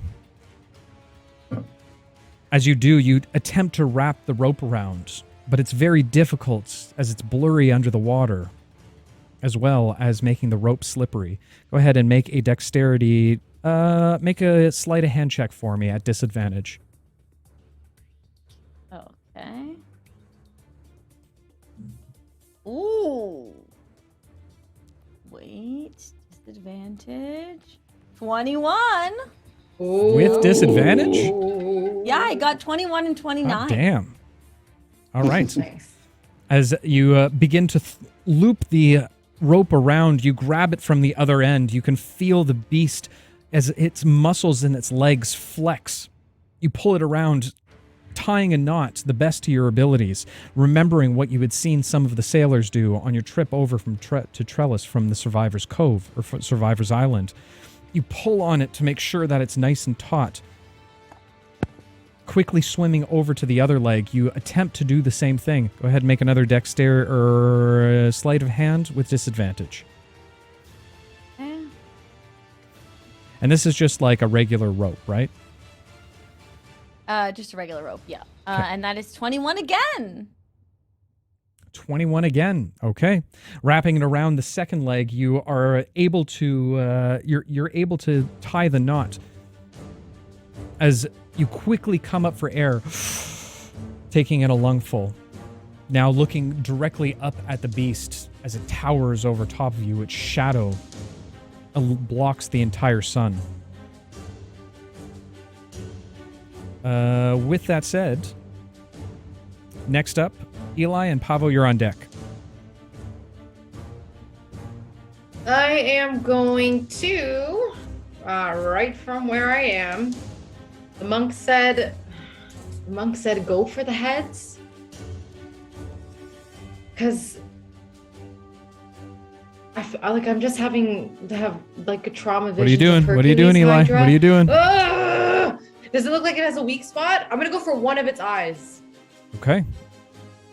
Okay. Go for the eyes. One of its eyes with my dagger. I will whip it. Okay. Whip it good. Real good. Do-do-do-do-do. 25 to hit. 25 absolutely hits as it pierces into just outside of the eye, just a little bit lower as it pierces into the creature's eye, or kind of just below its cheek line.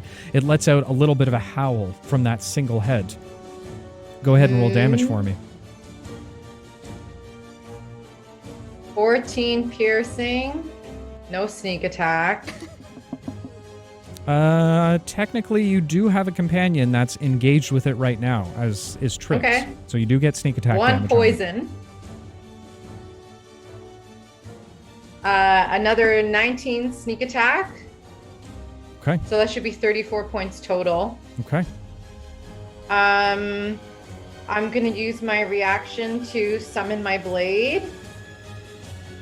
I'm gonna use my bonus action to hit again. Okay. The other eye. 15 to hit. As the dagger returns to your hand, you immediately, on instinct, throw the other dagger towards it. The one head, seeing what you had done before, slithers out of the way slightly as the dagger flies behind it. Is there anything Use else my you want to do? movement Go ahead. Movement to stand behind Ollie. Okay. You should have access to move your characters. I'm good. All right. With that said, Pavo, you're up. Lucy, you're on deck. All right. Let's see which way flies. Do we have Oh, control also, or no? Pavo, as you watch as your companions rush into combat, the thrill of the fight, now fighting a creature that you know is not human or has morals in any way, shape, or form. You are totally prepared to kick some ass. You have advantage, my friend. Ah, sweet. Not that one. Of course, that goes against my plan. But What, having advantage is against your plan? How does that even work? I was gonna try to avoid combat if I can here. All right. I think someone gave me advantage earlier too. 5, 10, 15. I just forgot who. It's on your next Yeah. roll, so you don't have to use it this turn. 20, 25, 30, 35, 40. I had Bardic that I forgot to use, but next All right. Do we have control or no? Or do you? Yep, you have control. Or you should have control. I do not. Everything's under control. Well, let's go ahead and change that quickly, shall we? Yes, Val gave me advantage. All right. I see it now. Okay, so I'm going to use my flight speed and I'm going to take off. Go 5, 10, 15, 20, 25, 30, 35, 40, 45, 50, 55, 60, 65, 70. I'm going to fly around, up and around. And then as I'm going to use a key point for my bonus action to dash. I'm going to fly down to the roses here, grab a handful, and keep going. Okay. Anything else you'd like to do on your turn?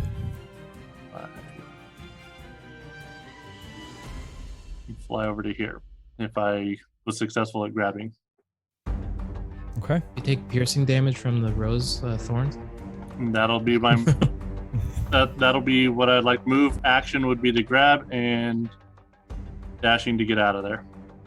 Nice. Okay. As you fly away towards the other bushes or the other treetops, one of the heads turns over towards you and begins to eye you. The creature begins to step forward, albeit with its legs tied, it begins to stumble and fall. Trix, go ahead and make a dexterity saving throw at disadvantage for me. Nice. Jeez. Nice. I mean, it worked, kind of. You right? have Bardic.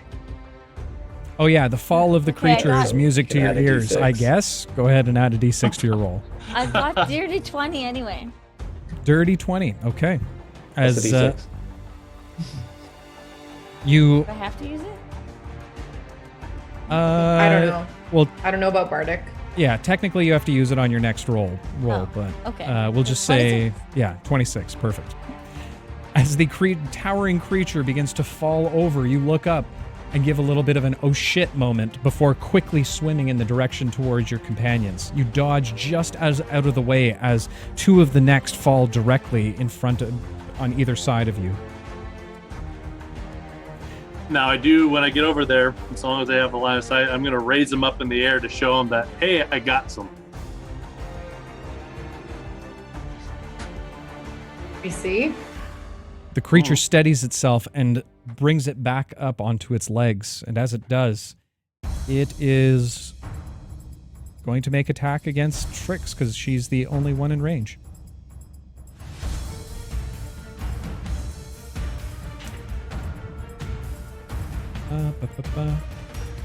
Wait, you're holding up its neck, Bubba? Huh? No. I'm holding up the flowers. Oh, the flowers. Oh.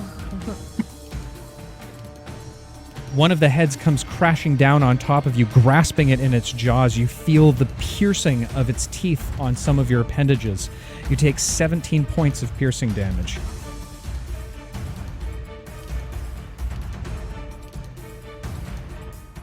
As the one jaw grapples you, the others roar up in anticipation of the other enemies that are now standing in front of it.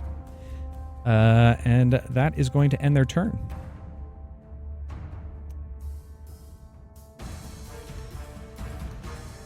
Lucy, you're up. Ollie, you're on deck. All right. So Lucy, first of all, quick question actually for the DM. Wild magic that I stored, can I use it while in a different Lucy body? No. Ooh. No. Okay. I was going to increase the size category. That wasn't really actually going to do anything for me, but be cool. So Lucy's going to rush up. And I'm going to use a bonus action to rage. First rage ever, whatever that means. Yep. Just like, get over here, you big dirty bastard. And I'm going to slice down on one of the necks that fell forward when it tripped forward. Okay. Raising your... Just two heavy chops. Just right down. Right on. Raising your axe to the sky.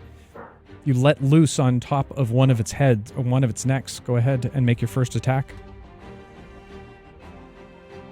Nat 20. Oh! Nat 20? Jesus. Boo, boo, boo, boo, boo. All right. Do I roll a second First one or roll attack. damage? Actually, do another cleave for me.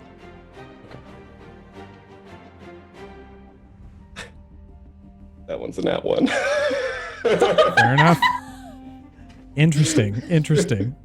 All right. As you raise the axe in the sky, you slam it down on the back of the creature's neck, splitting it wide open. Go ahead and roll damage for me.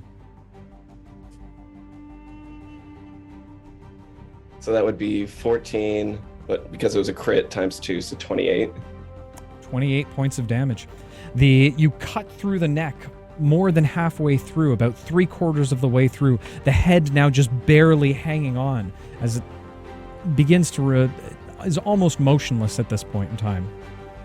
Is there anything else you'd like to do on your turn, Lucy? That'll be it. Okay. Ollie, you're up. Okay. So as an action, I grab my pendant and I say, in brightest day, in blackest night, no evil shall escape my sight. And for those who worship evil's might, beware my power, Heavensmith's light. All right. Nicely done. And what do you do? I turn gold. I love that he said that with a mouthful. Just As And much stronger. as you Also the brand of the pretzels. Just saying. fair enough. As I'm not gonna say as the you brand call unless they out sponsor us. as you call out to the Heavensmith, the small plates embedded under your arms quickly flip over, changing your appearance from that of a skin tone to a golden glow. Is there anything else you'd like to do on your turn? Yes. For a bonus action, I'd like to whip out my spiritual hammer. Okay. You're gonna lay the hammer? Lay the hammer down? No. Yes. All right, I'll give it to you. You can do whatever you want with it. Let me just find you. There you are. It's all yours. Okay. All right, and I'm gonna roll for attack with the inspiration that our good Val gave me. Okay. Our good foul. Our good Foul. Gotta love Our Foul. good one. So I'm glad he's in this fight with you. Oh my god, I've never seen D&D Beyond do that. It landed so that the 4 and the 18 were glowing. Like it landed on both. But it gave me the points for the 18, so that's a 26 to hit. 26 absolutely hits as you crush down on one of the creature's necks with your spiritual hammer. Go ahead and roll damage for me. While we roll damage, ladies and gentlemen, we've hit our goal for the year.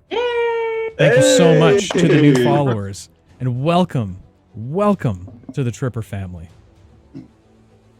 Woohoo. All right. And 10 damage. 10 damage. And force damage. Cracking down on the backside of the neck of the creature, you almost instinctively feel the cracking, even through your spiritual weapon, of the bones of the neck. Is there anything else you'd like to do on your turn, Ollie? No, that's it for now. Although I would like to take a drink. Absolutely. I think we can all take a drink and raise our glasses to all of our new friends that have joined. Thank you so much for joining us this 800. evening. The 800. 800. And beyond. To the next 800. Oh. No, not tonight. Not tonight. As the battle continues onwards,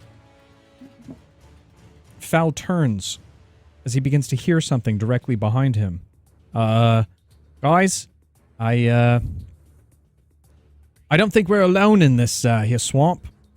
Turning and looking, you now see the familiar look of 3 small frog-like creatures that seem to be appearing directly behind you, moving up towards you. Foul quickly coming in drawing on a Been train? so long.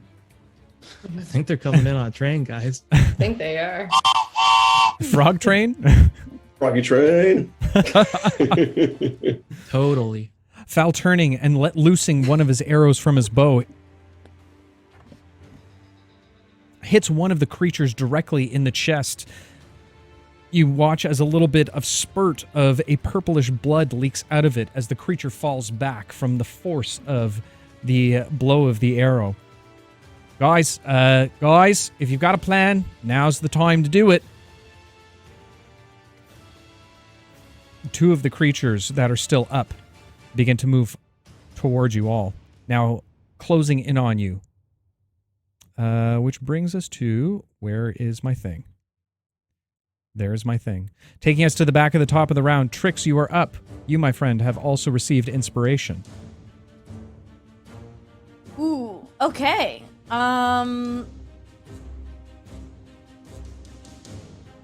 Let's get out of here, guys. We got the stuff. And then I'm gonna run again. Now's the perfect time to run. Yes, legitimately this time. As you turn around and begin to run, which direction are you running in? Your token is underneath the Hydra right now. Oh, okay, let me have a look. Which way do we come from? We came from the right side, right? The right side Yeah, I of the think screen? so. Yeah. Yeah. Because he's Okay. in front of the flowers. All right, well then, unfortunately, well... Oh, maybe you if I better can make go a out of decision this- quick. There's a train about to hit you. Guys, thank you so much for the Coming in support. Foul. You are all wonderful. Love you, Fal. I'm gonna run in this diagonal direction in hopes that if his heads leech out, they don't hit me. And then Okay. go this way eventually. All right. Like, go As to the right after As you that. begin to run past the Hydra, one of its heads comes down, grappling onto you, or attempting to at least. But you were just too quick moving out of the way and continuing forward. Is there anything else you want to do on your turn? No.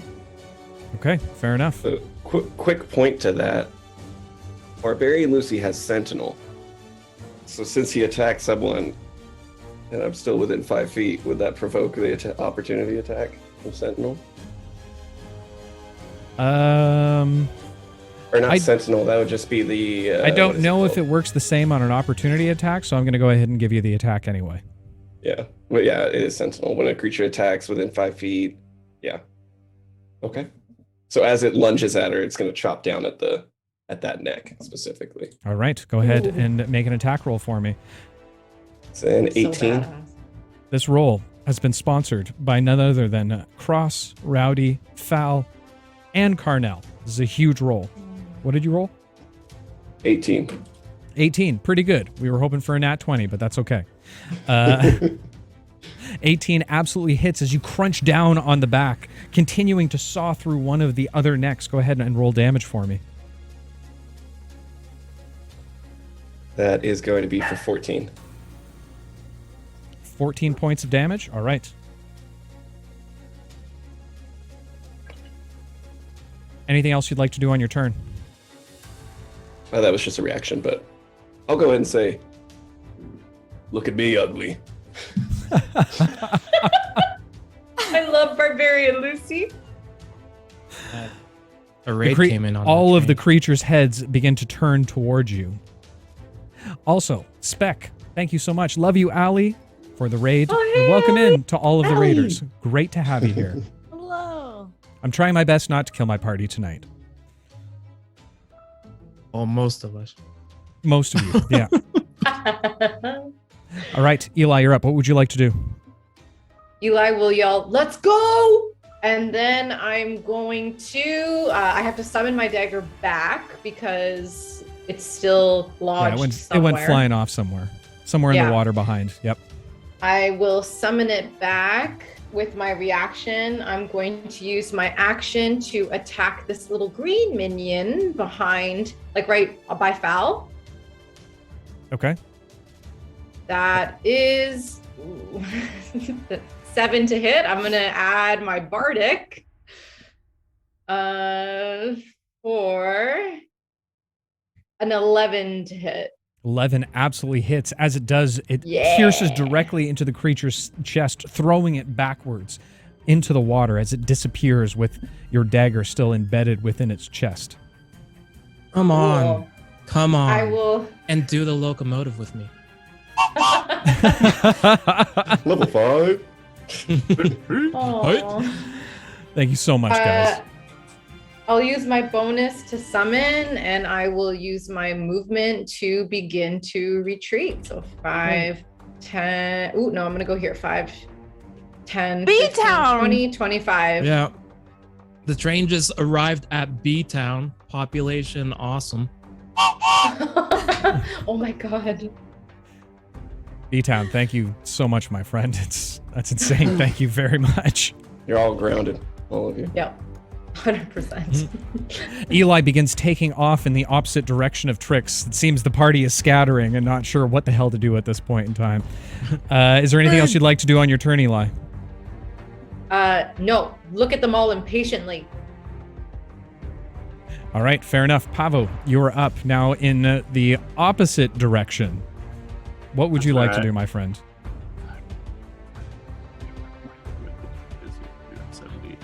I will continue my flight and move here, and I will end here waiting for everybody else to disengage. Okay. Bringing us back to The creature is going to go ahead, now seeing the brutish Lucy standing in front of him, heaving with his axe, giant great axe in hand, is going to attempt to make a bite towards him. The first one comes down. Lucy able to parry back, pushing back the head of the creature. Another coming down and swiping towards Lucy. Lucy grabbing it by the neck, pushing it backwards. The last one coming down once again. This time catching him on the edge of his arm. Lucy, you take 17 points of piercing damage as you feel the jaws of the creature crunch down on your shoulder. Ain't no thing. Does that to have you. because I'm raging? Yes, it does. Yeah. Barbarians are cool. As the creature crunches down on you, its eyes kind of turn towards yours as you look at it. Go ahead and make an intimidation roll for me. Intimidation check for me. I'm gonna wink at it. Intimidation. A 17. 17. Intimidating. As you lock eyes with the creature directly beside you, you give it a little bit of a wink with a maniacal smile on your face. As you shake your shoulder, it immediately pulls back, the one head kind of eyeing you suspiciously. With that said, Lucy, you're up. What would you like to do? How many people are still engaged? Okay, yeah, I'm gonna take my action to disengage and use my movement. I'll go ahead and move right over here in between Trix and the Hydra. Okay. And end my turn. Okay. As Lucy kind of runs off in the same direction as Trix and Pavo is, Ollie, you watch as Eli kind of scatters behind you. Fal's kind of looking back and forth, looking at you, looking back at Eli, wondering what the call to be made is. What would you like to do, my friend? I'm gonna use my bonus action to bonk the creature. All right. Just out of principle. The golden spiritual Natural hammer 20. reaching back up into the air, crashing down onto the head of one of the hydras. Go ahead and roll damage for me. That's 22. 22.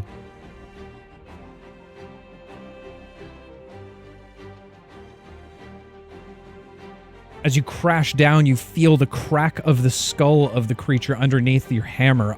All of the other four heads begin to scream out in pain on that one head's behalf. Is there anything else you'd like to do on your turn? I'd like to use my action to sprint away Okay. in the So same you're- direction as Eli. Okay. You quickly follow behind Eli. Fal quickly following behind all of you. The creature begins to try and move forward again, toppling over on top of itself again. As you continue to run and make your way outside of the bogs. The creature, you look back, yells and howls in anger, but you have been successfully able to make your way from the creature. Oh, well done, guys. Suck, Hydra. Well done. Yeah. Man, look at what we can get accomplished when, Lara's not here. Oh! I thought Shade was gone, but apparently it's getting tossed around left, right, and center tonight. Dear Lord. As you all begin to run away from outside of the bog and the jungles of the First Serpent's lands, you continue to run till you're about at the perimeter, where Fowl turns to you all. Oh, all right. Let's slow down just for a minute. I need to catch my breath. I don't do these kind of things like you guys do. But Yeah, you were great. That was a great shot. You took I down was. that minion. wasn't I? Took Give him out a high that little five. frog. Yeah, you did. Mm-hmm. He lowers his Totally. hand. Which He lowers Trix? his hand down to his waist height to give you a low five. Thank you. That frog croaked. Trix, that was some quick thinking back there. Right. Holy shit. Yeah. That That Hydra should have known to be careful. Why is that? Because he could trip. Well said. Well said. Thanks for watching, everybody.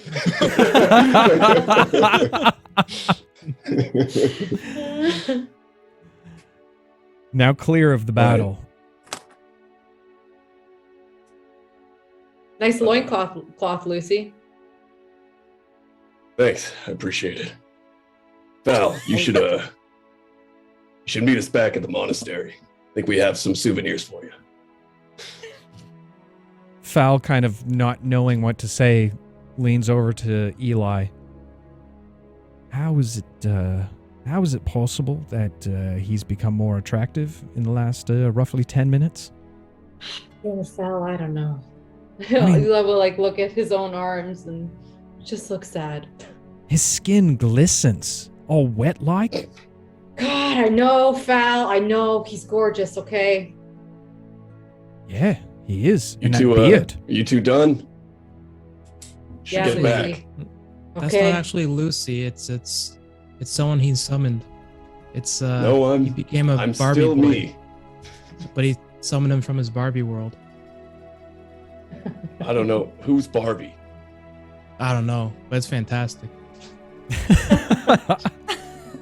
Great. Can we go now? Yeah, we should go. As you continue to make your way back to the village, Lucy, you hear a voice call out from within your head. Are we about done tonight, Runt? In my head voice, I will say, yeah, no, thanks for your help back there, big guy. By the way, do you have are you also Lucy? Do you have a name? You can call me Locke. Locke. All right. It's nice to have a little, it's weird calling you other. All right, thanks for your help. You did all right tonight, kid. Call me anytime. I will. And with that, you And I'll all get see nice and scrawny again. you see Lucy's tattoos begin to glow once more as his size begins to shrink down. His beard now falling off in front of him. As he returns back to normal Lucy, he begins to breathe heavily for a moment. Oh, no, wait. Another one? But As he no. lets out a large sneeze. God, y'all are brutal. All right.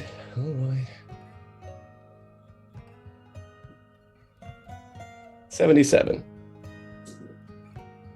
That's a new one, I think. I don't think we've hit that one I before. don't think so either. Just scary. As Lucy lets out a large sneeze, his head flies backwards, activating some of his magic. Lucy, go ahead and make a charisma saving throw against your own spell DC. Charisma saving throw against my own spell DC.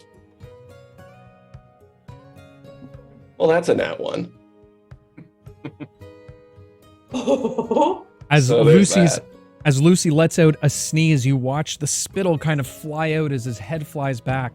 The little droplets turning and beginning to glow with a green light pelt back towards him. He begins to glow a little bit of a green silhouette as his form begins to change once more. As he slowly begins to shrink. Smaller and smaller. Even smaller than Eli. You shut up. You almost lose sight of Lucy, who now seems to have turned himself into that of a gerbil.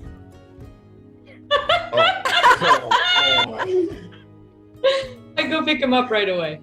Can I talk? Nope, that's polymorph, baby. Oh. Eli, as you pick up little Lucy, you hold him on his back and give him a couple scritches on his belly. You do take notice of the green stripe just directly down the belly of the gerbil. It squirms and squeaks in your hand as it kind of gives you Most a pissed off looking gerbil. you've ever yeah, seen. he kind of an annoyed, pissed off gerbil look. Oh, Alora's gonna think you're a rat, and then I'll give him like a little affectionate little tummy tickle. Question for the DM: can I use my wild magic that has been stored as of like right now in polymorph? We'll give it about 10 minutes. I'll do rat seat as I cover Fidget. I don't think he's hungry. It just looks really pissed off. Oh, You hear him squeaking. Just shaking his little gerbil head at you. well, I must say this has been quite an adventure. Now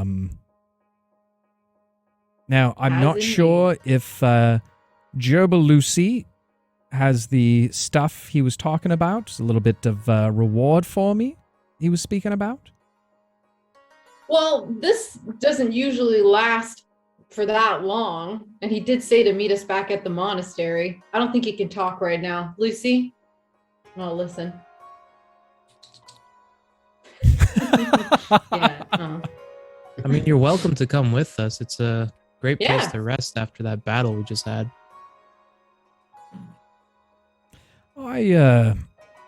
I could use a little bit of rest, yeah? That might be a good idea. Come with. Now, I've left a few of my traps out here, so I don't want to leave them too long, but I don't mind coming and hanging out with you for a little bit, I guess. Sure. Let's do it. All right. You all begin to make the travel back towards the monastery proper. It takes you roughly about 2 hours to make it to the village and another half hour to make it up to the monastery. As you enter into the front gates, you see a few of the monks in the meditation room, as well as seeing the master, cross-legged, in meditation as well. Looking just to his right, you see a tiny Ellis with her legs crossed, Oh. hands up on her knees, eyes closed, occasionally opening one eye and looking over at the master to see if she's doing it right, and then giving out a little bit of a snicker. My parents aren't there yet, eh? Mm-mm. Ooh. You guys worried? Hey, Ellis. As loud as possible, she screams out, "Ei!" immediately breaking the concentration of every single monk in the entire place. The master Sorry. looks up. Oh, I see you've returned. Were you successful Yeah. in your endeavors as you begin to We make your were. way up towards the master? I believe so, and I pull out the flowers and I hand him what I had grabbed. Hopefully Hold- this is enough. Holding out his hands into a bowl, you begin to drop the petals inside of there. Ellis looks up. Ooh, it's pretty. Teddy has pretties. This should be more than enough. I say we head to the infirmary to see what we can do about your friend. As he pushes past you and begins to make his way towards the infirmary. Grab Ellis's hand. Follow Oh. eagerly to see Yep. how he does this. Eli, as you notes. grab Ellis's hand, you all begin to make your way to the infirmary. She begins to kind of swing your arm, skipping along, doing a little bit of a hum of God knows what song. Sounds very similar to like a child's version of throat singing. I'm Gerb gonna show Lucy is her doing his Lucy. best to hang on to the shoulder as he's swinging back and forth. I was gonna show you to her. Maybe we'll wait until after. Let's save our friend first. Yeah. Finally making it to the infirmary, It doesn't take long for the master to begin brewing the concoction. He takes out a pedestal or a mortar and pestle and begins to grind up the petals. You see him begin to boil it, add it to the boiling water, a few other strange components to it. As it simmers for a short time, he eventually pours it into a little bit of a flask, a glass vial. Walking over to Élara, he looks up to all of you. Let's hope we were in time. If one of you Purple could... Lucy will jump off Eli and run up onto Élara and just like be very close to her face. She sees a gerbil in her face. She just smacks it away. She likes that.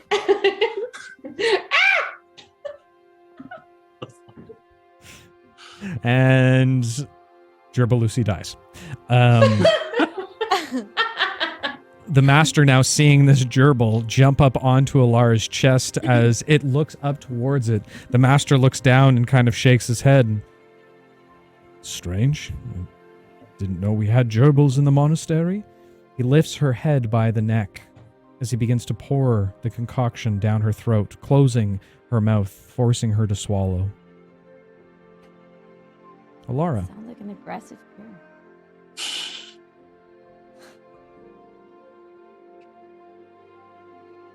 Now with the meeting over, you remember watching as Rosillian made his way outside of the chambers, back towards his workshop, where you've been taught so many times before.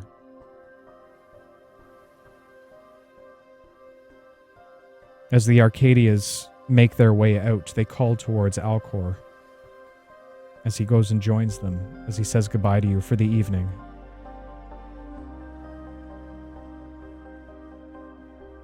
The man with the golden arm seems to walk outside of the building, along with his servants.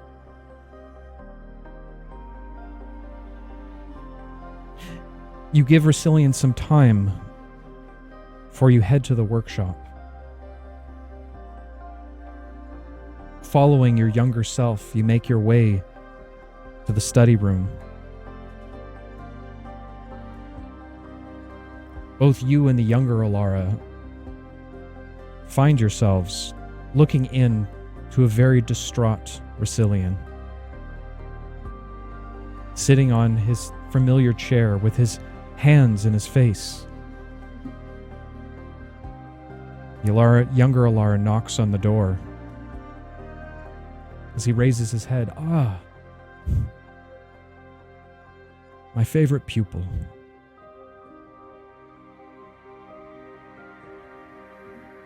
Younger Élara asks, "Is everything all right, teacher? Is there anything I can do?" He motions young Élara over to him. She stands in front of him as he takes both of her hands in his and looks her directly in the eye. Élara, what we do here is very different from the other schools of magic. There's many things that we don't know of yet. But there's one thing in particular we must always remember. No mortal should ever have the ability to change or alter the ways of time.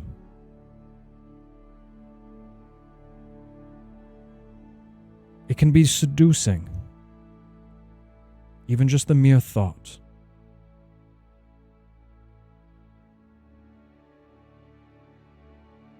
But that is not for us. Only the aspects have the ability to do that. They never have.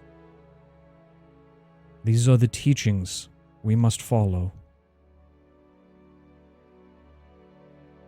We must promise each other we will never mess with the course of time. Silently, she nods her head towards Russillian.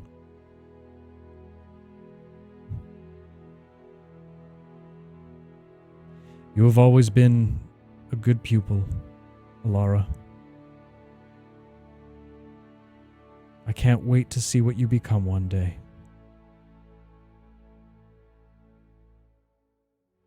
As he lets your hands go, you feel dizzy. The room spins slightly around you. You lose your equilibrium as everything turns to a blur.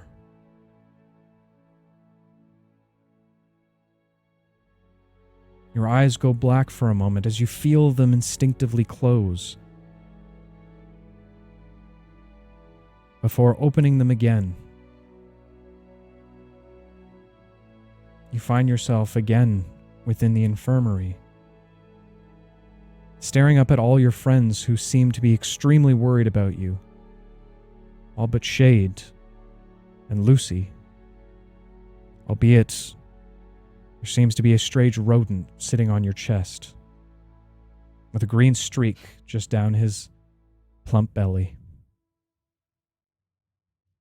The gerbil stands to attention as your eyes flicker open.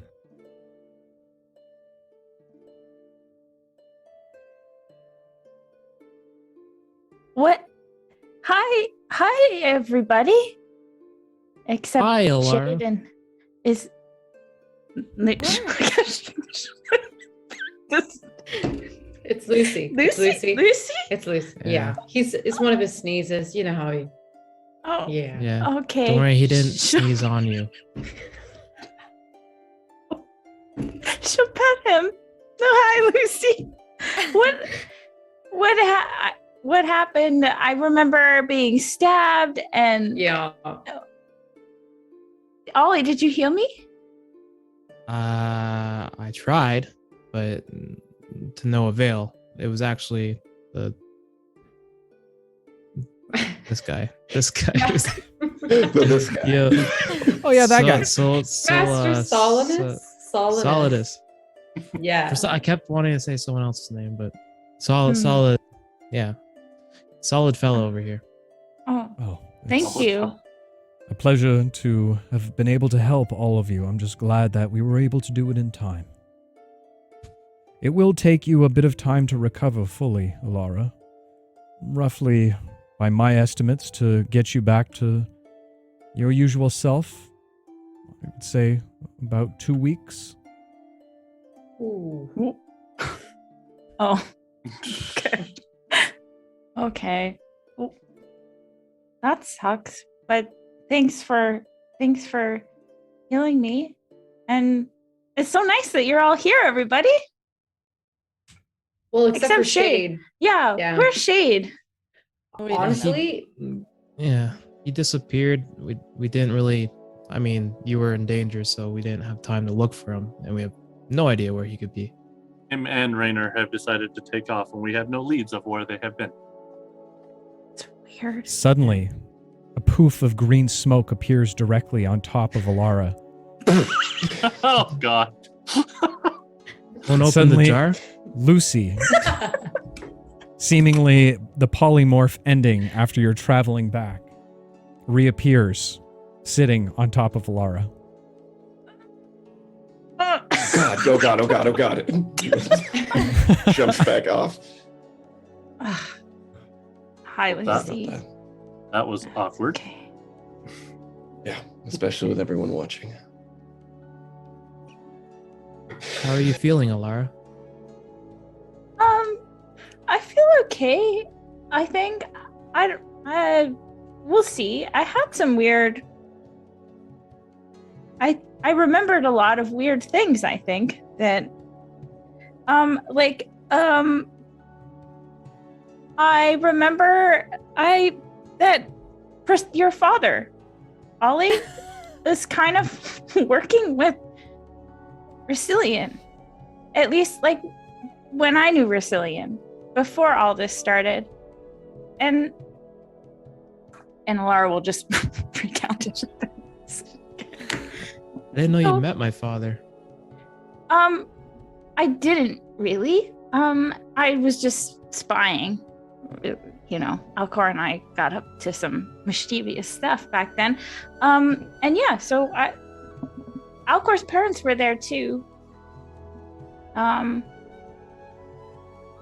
I don't know what it means. And I also remember this really weird conversation I had with Racilian, which we sort of promised each other not to mess with time. So I don't know what happened. But you're saying Lucius is making him mess with time, or at least that's how it started?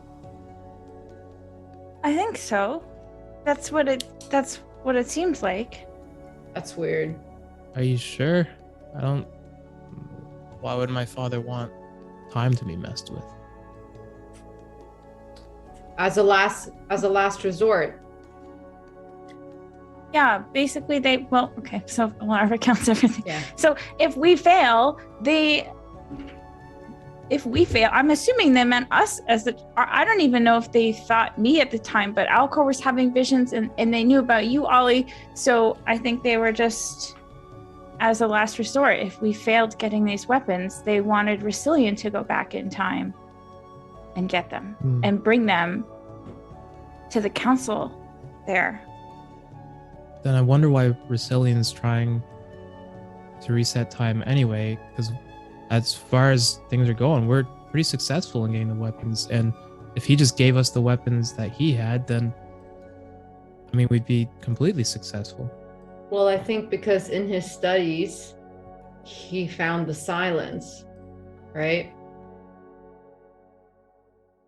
And now that's become his focus. I don't know. No. It's weird. But it sounds like that Presage guy wants a lot of power. I don't like that. Yeah. I don't think that's No what offense, he Ollie. wants. What? That's like, what do you mean, Ollie? Why do you not, that's what happened. He wants the weapons. But does he want the weapons to keep everything safe? Like,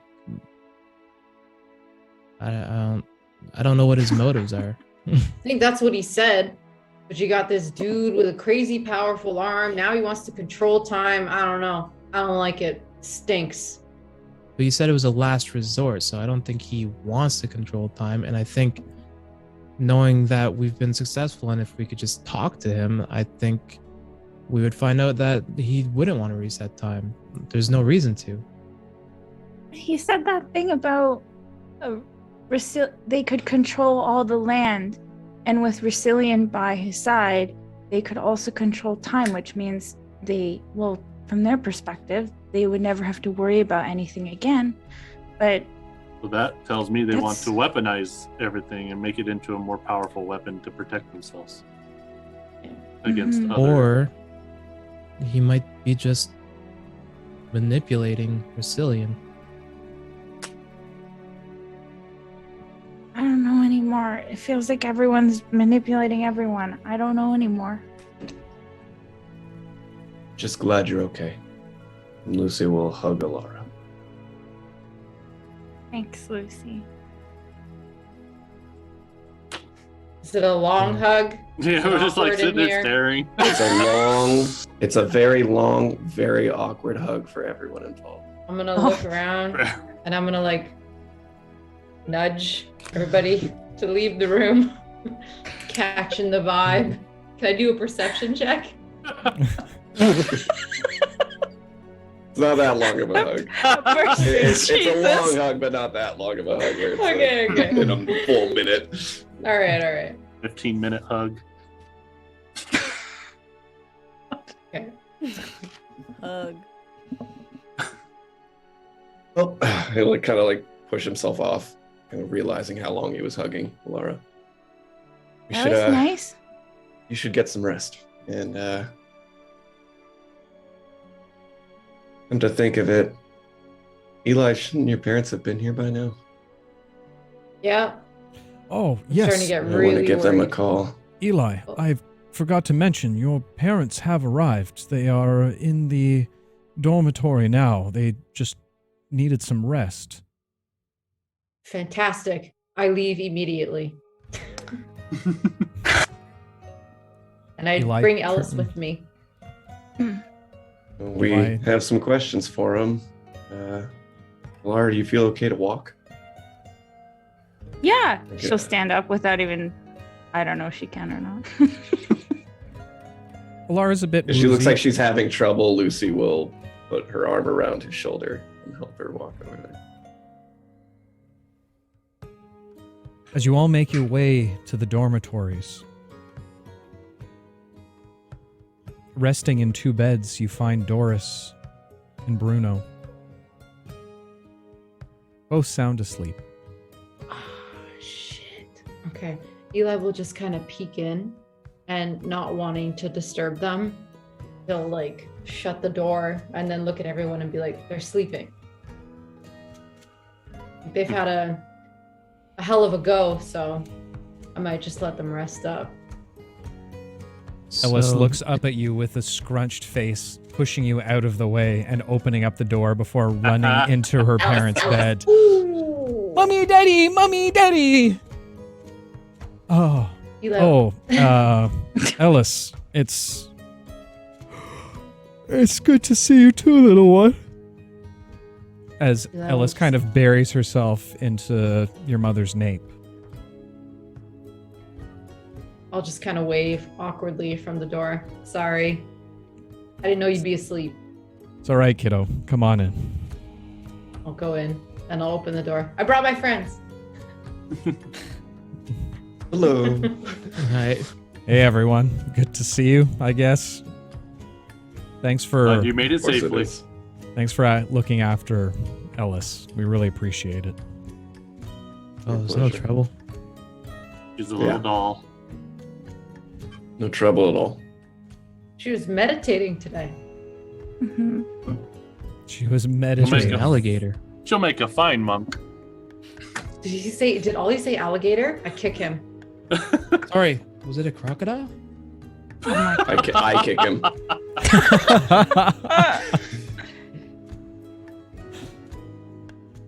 Well, So, we made it made it. here safe and sound. I guess we have to figure out what we're going to do next. Yeah, where do you guys want to Yeah. go? I was thinking maybe, well, here safe. Well, we were thinking about it, but we've got friends in Trellis. I think we'll head there Which was- first. Gonna be my next suggestion. It's not too far. We can make Are you it, talking about Birdie? amongst others. What friends you got in Trellis, Dad? None that you have to worry about, sport. I think we probably know him. What, you don't trust your old man? Not if you're anything like me.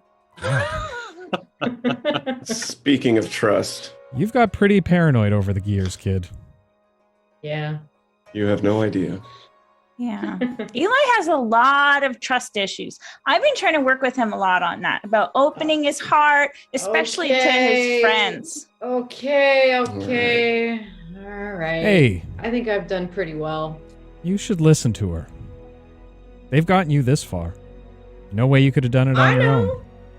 I trust them for Sometimes. the most part. Okay. All right. And Bruno, was it? Yeah, it was Lucy, right? Right, yeah. We had some questions. If you need to rest first, obviously, that's fine. I'm awake now. Perfect. What can you tell us about Rhea?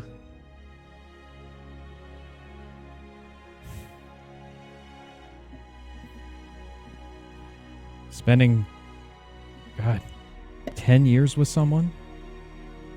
You get to know him pretty well.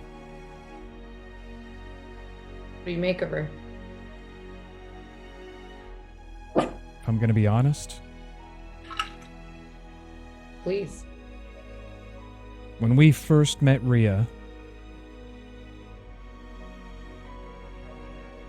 all she cared about was the well-being of her people, as well as watching over the guardian or the tombs. But then something changed. I don't know what it was, but it just seemed her attention was somewhere else. She started making calls that didn't make sense to me. I just assumed that it was, well, heavy as the head that wears the crown and all that, right? Fair. What kind of calls, though?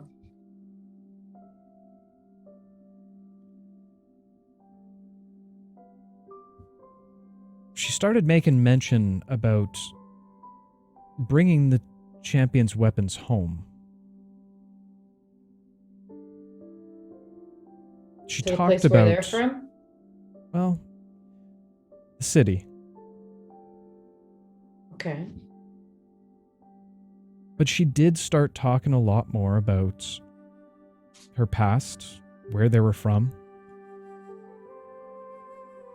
Very nostalgic. She grew distant from a lot of people. Hell, by the end, I didn't really know what her goals were anymore. She began hell-bent on finding the champions and their weapons. And then when you guys all showed up, that was her only focus. Then she kicked us out? Like I said, she changed by the end. I mean, I guess we can't get the champion's weapons. We'll hold up in there. That's true. What Find did it she odd. say about Resilian? Didn't talk too much about Resilian. Made him seem like some sociopath whenever she did talk about him. Like he was the ultimate of evils. Why? Everybody needs an adversary. What'd he do that made him so bad, according to her? Well, he wanted what she wanted. Hmm. As far as I can tell, there was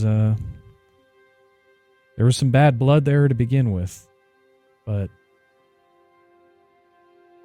the way she hated him just didn't seem natural to me. Where I saw it as a little bit more of competitiveness. There was something different. By then, I had She ever...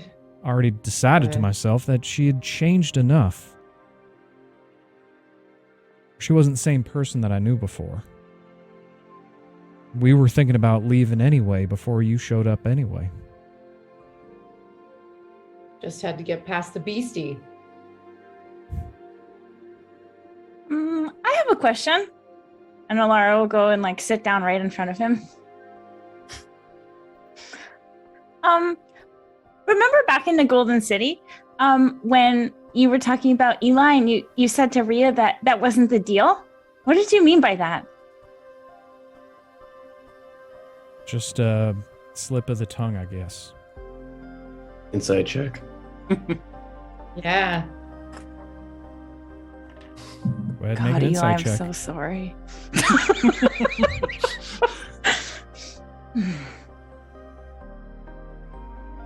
17. You can tell clearly he's keeping something from you. Eli Can will you- make a very stern face and his eyes will narrow. I think that you might know more than what you're saying. Because sometimes I talk like you do, and I talk around things. You can trust us. I'm really nice.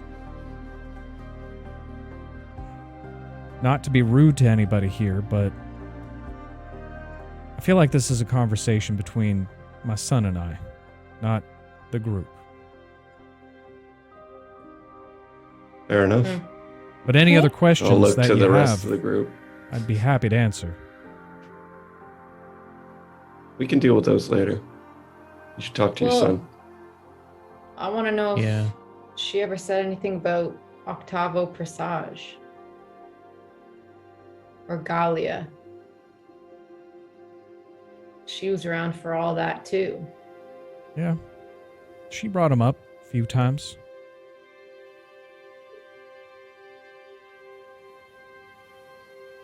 Anything of note? Well, Gallia, she talked about quite a bit, being one of the champions. Octavo, she just spoke about a man who once came to the city. Got himself thrown out for... not sure what the reason were. Apparently, there was some bad blood between Racilian and Octavo. Yeah. But it never I've heard made all sense that. to me. Why not? Well, I mean, two close friends like that. They had nothing to squander over. What was it that happened that made them want to kill each other? The only thing I can think of is getting in between a man's love, but that was never the case from what I heard.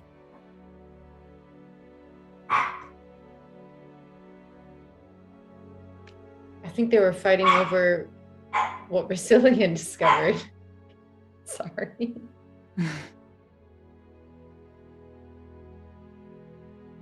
Don't know anything about that. Didn't really give me a lot of insight to the nature of it all.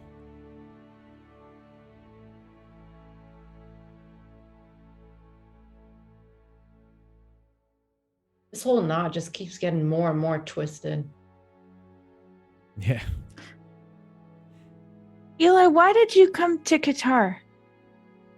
Like that Looking for first them. boat ride. Was looking for them. Well, actually, I was looking for Ollie's dad. Because I knew he was the one that took him. How did you know that again? I saw his arm. Found out later that he was the one that had it. Took off as soon as I knew. We didn't know that he took them. Like I said, one day they were there, next day they were gone. Your dad's appearance was the only difference. I think, wow, maybe we should talk later. Maybe you should talk to your dad. Okay. I'll give you all some time. Why don't you go Oh, look for get up. Shade? Yeah. Ask around. The hell is that dude?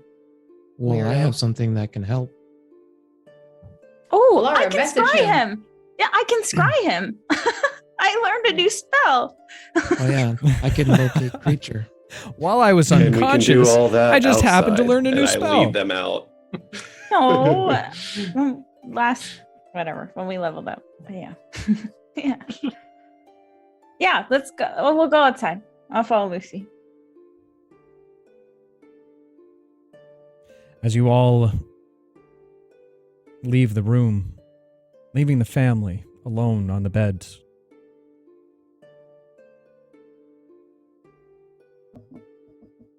Also, side note, thanks so much, Dag. I see you. We're in the middle. We're in the middle of something right now.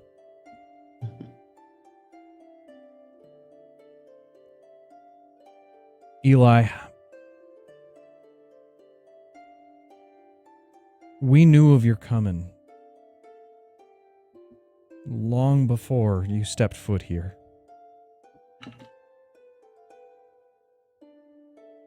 What are you about to tell me?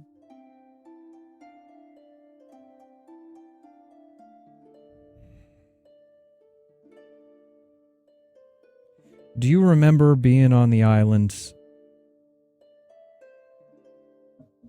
when you first met Spade? Yeah? What about him? We were watching.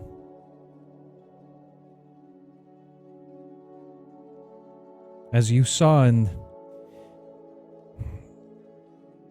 their control room, I guess if you want to call it that, little panels of glass Yeah. everywhere Yeah, I remember. showed moving pictures of a lot of the island. Most of them are watching over the tombs. Okay.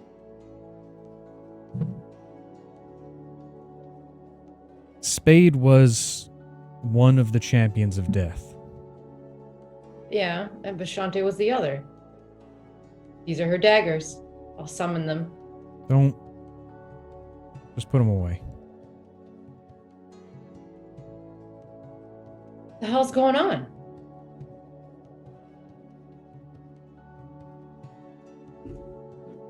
Rhea got really excited when Shade's tomb got uncovered.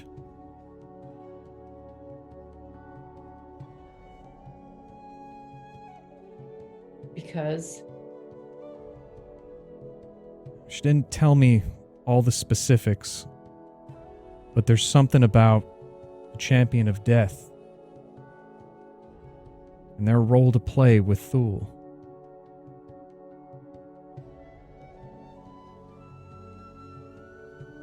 I told her that I didn't want you to have anything to do with it.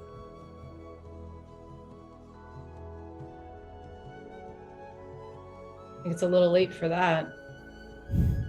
Yeah. Eli, I need you to promise me something. Yeah, anything.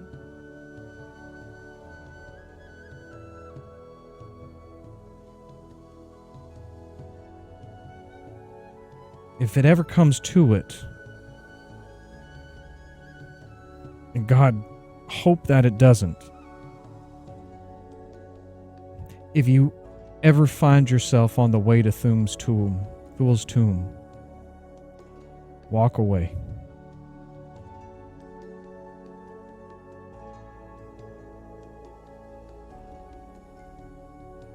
I don't think we can do that.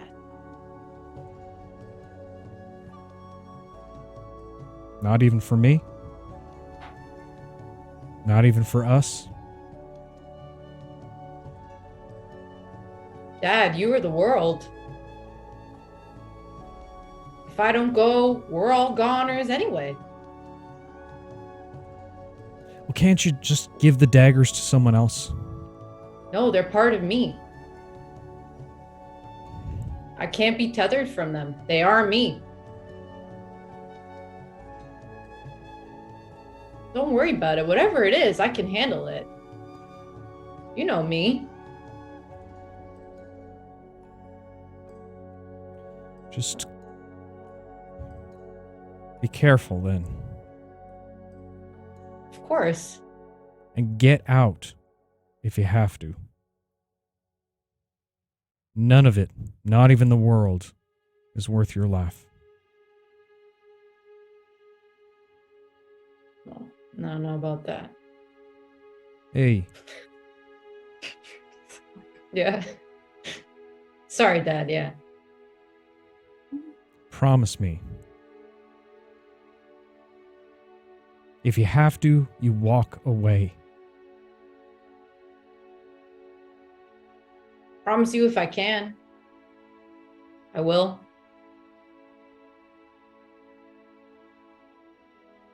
And I promise you, I have every intention of putting whoever it is to bed, clearing out of there. That's all I can ask for. All right. Stress me out, Dad. What's going on here? Sounds like Ria's hella shady. I wouldn't trust her. I stopped after a while. Interesting. I trust your judgment, so. We only want the best for you, Eli.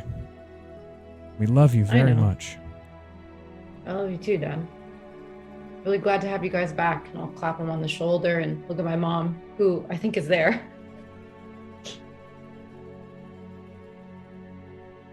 He reaches out, you thinking that he is going to reciprocate with the familiar shoulder slap. But instead, he pulls you forward and holds you close.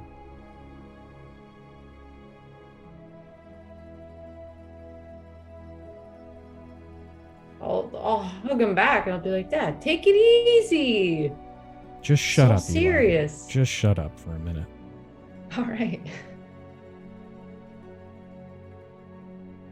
As the united schmooples share a moment, a tender family moment,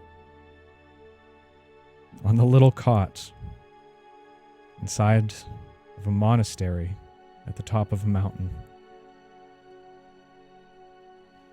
But outside those doors, the rest of Eli's companions discuss what's happening with Shade.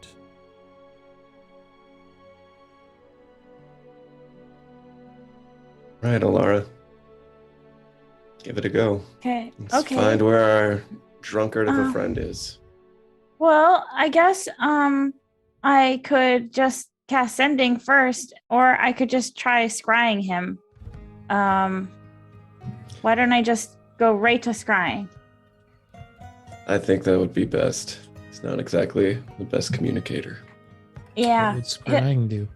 You can spy Well, on I'll him? get to see. Yeah, I'll get to see where he is. And Okay. I get to hear him too. All right, well, if you Okay. can't tell where he is by seeing or hearing, then I can locate him with locate creature. Okay. If he's within 1,000 feet. He's probably just off flirting with Raynor somewhere. Okay. I will use my focus. I'll take out my staff. And Lucy, can I use your mirror? I need a mirror. Yeah. Thank you. Thanks. Takes a few glances as he's passing it over. Thank you. All right, and Élara will sit down and she'll close her eyes and she's gonna take a deep breath in, and then she's gonna utter some words and sort of draw like a circle in the air with her hand, and then bring her hands together, and then I guess you'll see her eyes open, but they're just white. I need a wisdom saving throw from Shade. I'm gonna guess he fails that. Hold on, let me check. Mm. That's going to be a solid 6, and I think he has a Yeah. -1, so that's going to be a 5. Okay, yeah, so he fails. So I can see and hear him.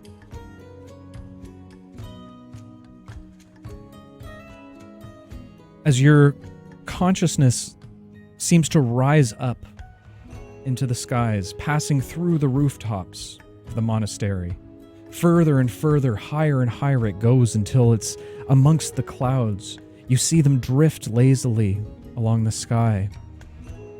As you begin to be pulled forward, you watch from a bird's eye view how small the mountains look from up here. You continue north along the coast or along the mountain line until your consciousness starts to descend, dropping down like an eagle soaring down towards its prey.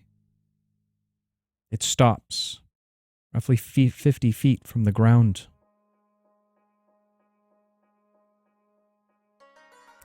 Where you see Shade,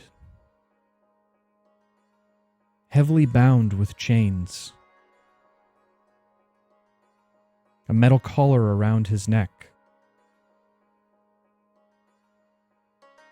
10 feet in front of him as he struggles against the grasp of Raynor.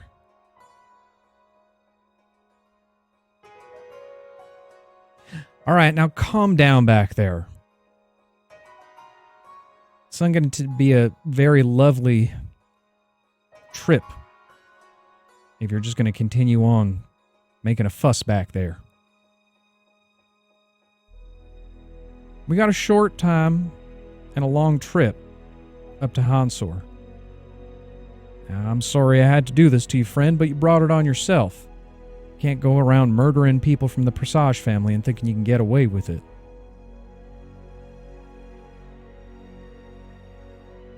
It's a couple days' travel.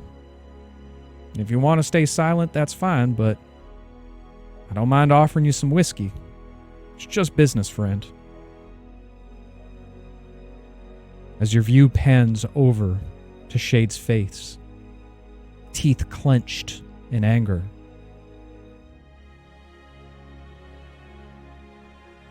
I don't talk to dead men.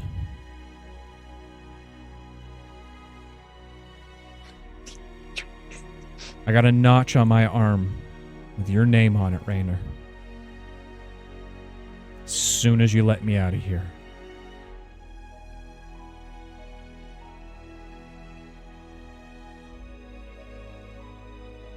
And as your consciousness pulls back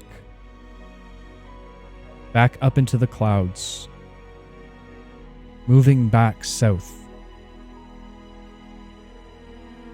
it finds itself over top of the monastery again, diving down once more back into your body. Guys, Raynor. There she is. What bar stool is our friend under? Raynor's got him. He's in trouble. He's all bound up, and he's got him. He's taking him to Hansor, probably because of what he did. The Presage family sounds like they want him. What? Shoot. I'm sorry. What? So Raynor has him chained up, and he's taking him to Hansor. He said it was just business, so I don't know what that means if Raynor's transporting him, but he needs to take him to the Presage for what he did. The Presage My family. dad? Yeah, I guess, yeah. Wait. Which way did they go, though? Did it look sandy or mountainous? He said they're going to Hansor. We have to go. They're going to be there in a couple days. Shade was really aggressive. He was all like, I'm going to kill you. But, we need to be there in case that he doesn't get out of it. He had a huge, a collar on and everything. It's not good. And they do have a day ahead of us. That's why I was asking. If they took the sandy way, then they took the shortest path. But if they're going along the mountains, it might make more sense for us to take a more dangerous but shorter path to get there before them. And then I could talk to my father before he gets to them. Well, yeah. I know why you want to talk to your father, but there is a lot of people who are doing suspicious shit around us, including Raynor, including your dad, including your dad, Eli. It's being weird. I think I'm still in the room. Yeah. Still in the room. I don't say that. Including Eli's dad. Didn't you think he was a little bit weird? Maybe a bit weird and maybe holding back stuff, but I'm not assuming the worst of them. It could have been a personal thing, but I agree with Ollie. We have to get there before Rainer does. Yeah, we do. Also, I think that because of that dream that I had, I think that people, or my memory or whatever, I think that people, don't you find it weird that we're all here together? And we're the people, like these people above us have been using us, and they sent us to find each other. Lucy, I don't know about you though, because we sort of just ran into you. It is like that sometimes. I guess, but they knew. They talked about sending Alcor. And they talked about sending Ollie, the children.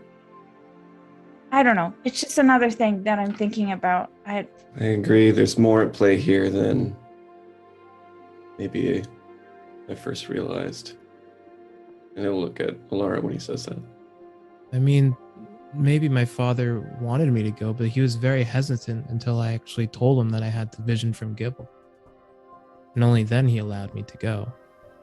So in a way, I kind of chose to go. Yeah, I think we all chose to go in a way. But they also talked about not sending us yet.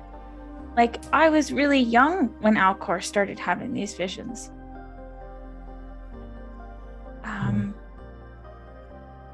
Yeah. I don't know. Something to think about. But I think we really need to get a head start. Well, not a head start. We need to get a late start on getting Shade, because he's not okay. I agree, Yeah, because I no think matter so. what's happening with people around us and what they're doing, we have a choice to make right now, and we know we need to get that lantern, which is near Hansor anyway, and Shade's going there, and we need to save him, and we do need to focus on that. Yeah. So I Let's say not we waste waste any no time. time, because Rainer's not wasting time. Yeah. Okay. So shall we do the desert, or shall we go along the mountain coast around? But I I think think we got to take the We should- desert. we should risk the desert. Let's get Eli, and we should move as soon as possible. Yeah. And as Okay. the companions re-enter into the dormitory to meet once again with Eli to discuss how abouts they're going to get to Hansor, what the plan is to save Shade, and figure out what role they play in this grand opera. And that, my friends, is going to be a story for another day. No. I'd like to seriously thank everyone who's sticking around this long for our story. Mm-hmm. It's been one hell of a year for us over at Careful Cantrip. Meeting all the people that we have, being able to do the things that you all allow us to do. You will never understand how much this all means to us. So one last time, before the end of the year, I'd like to raise one last glass to the entire Tripper family. Might not be blood, but it's better than anything I could have ever asked for.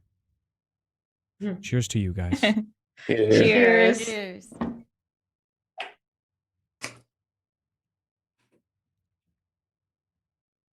But with that said, guys, we are going to do a quick raid tonight because I feel like you always have to pay it forward.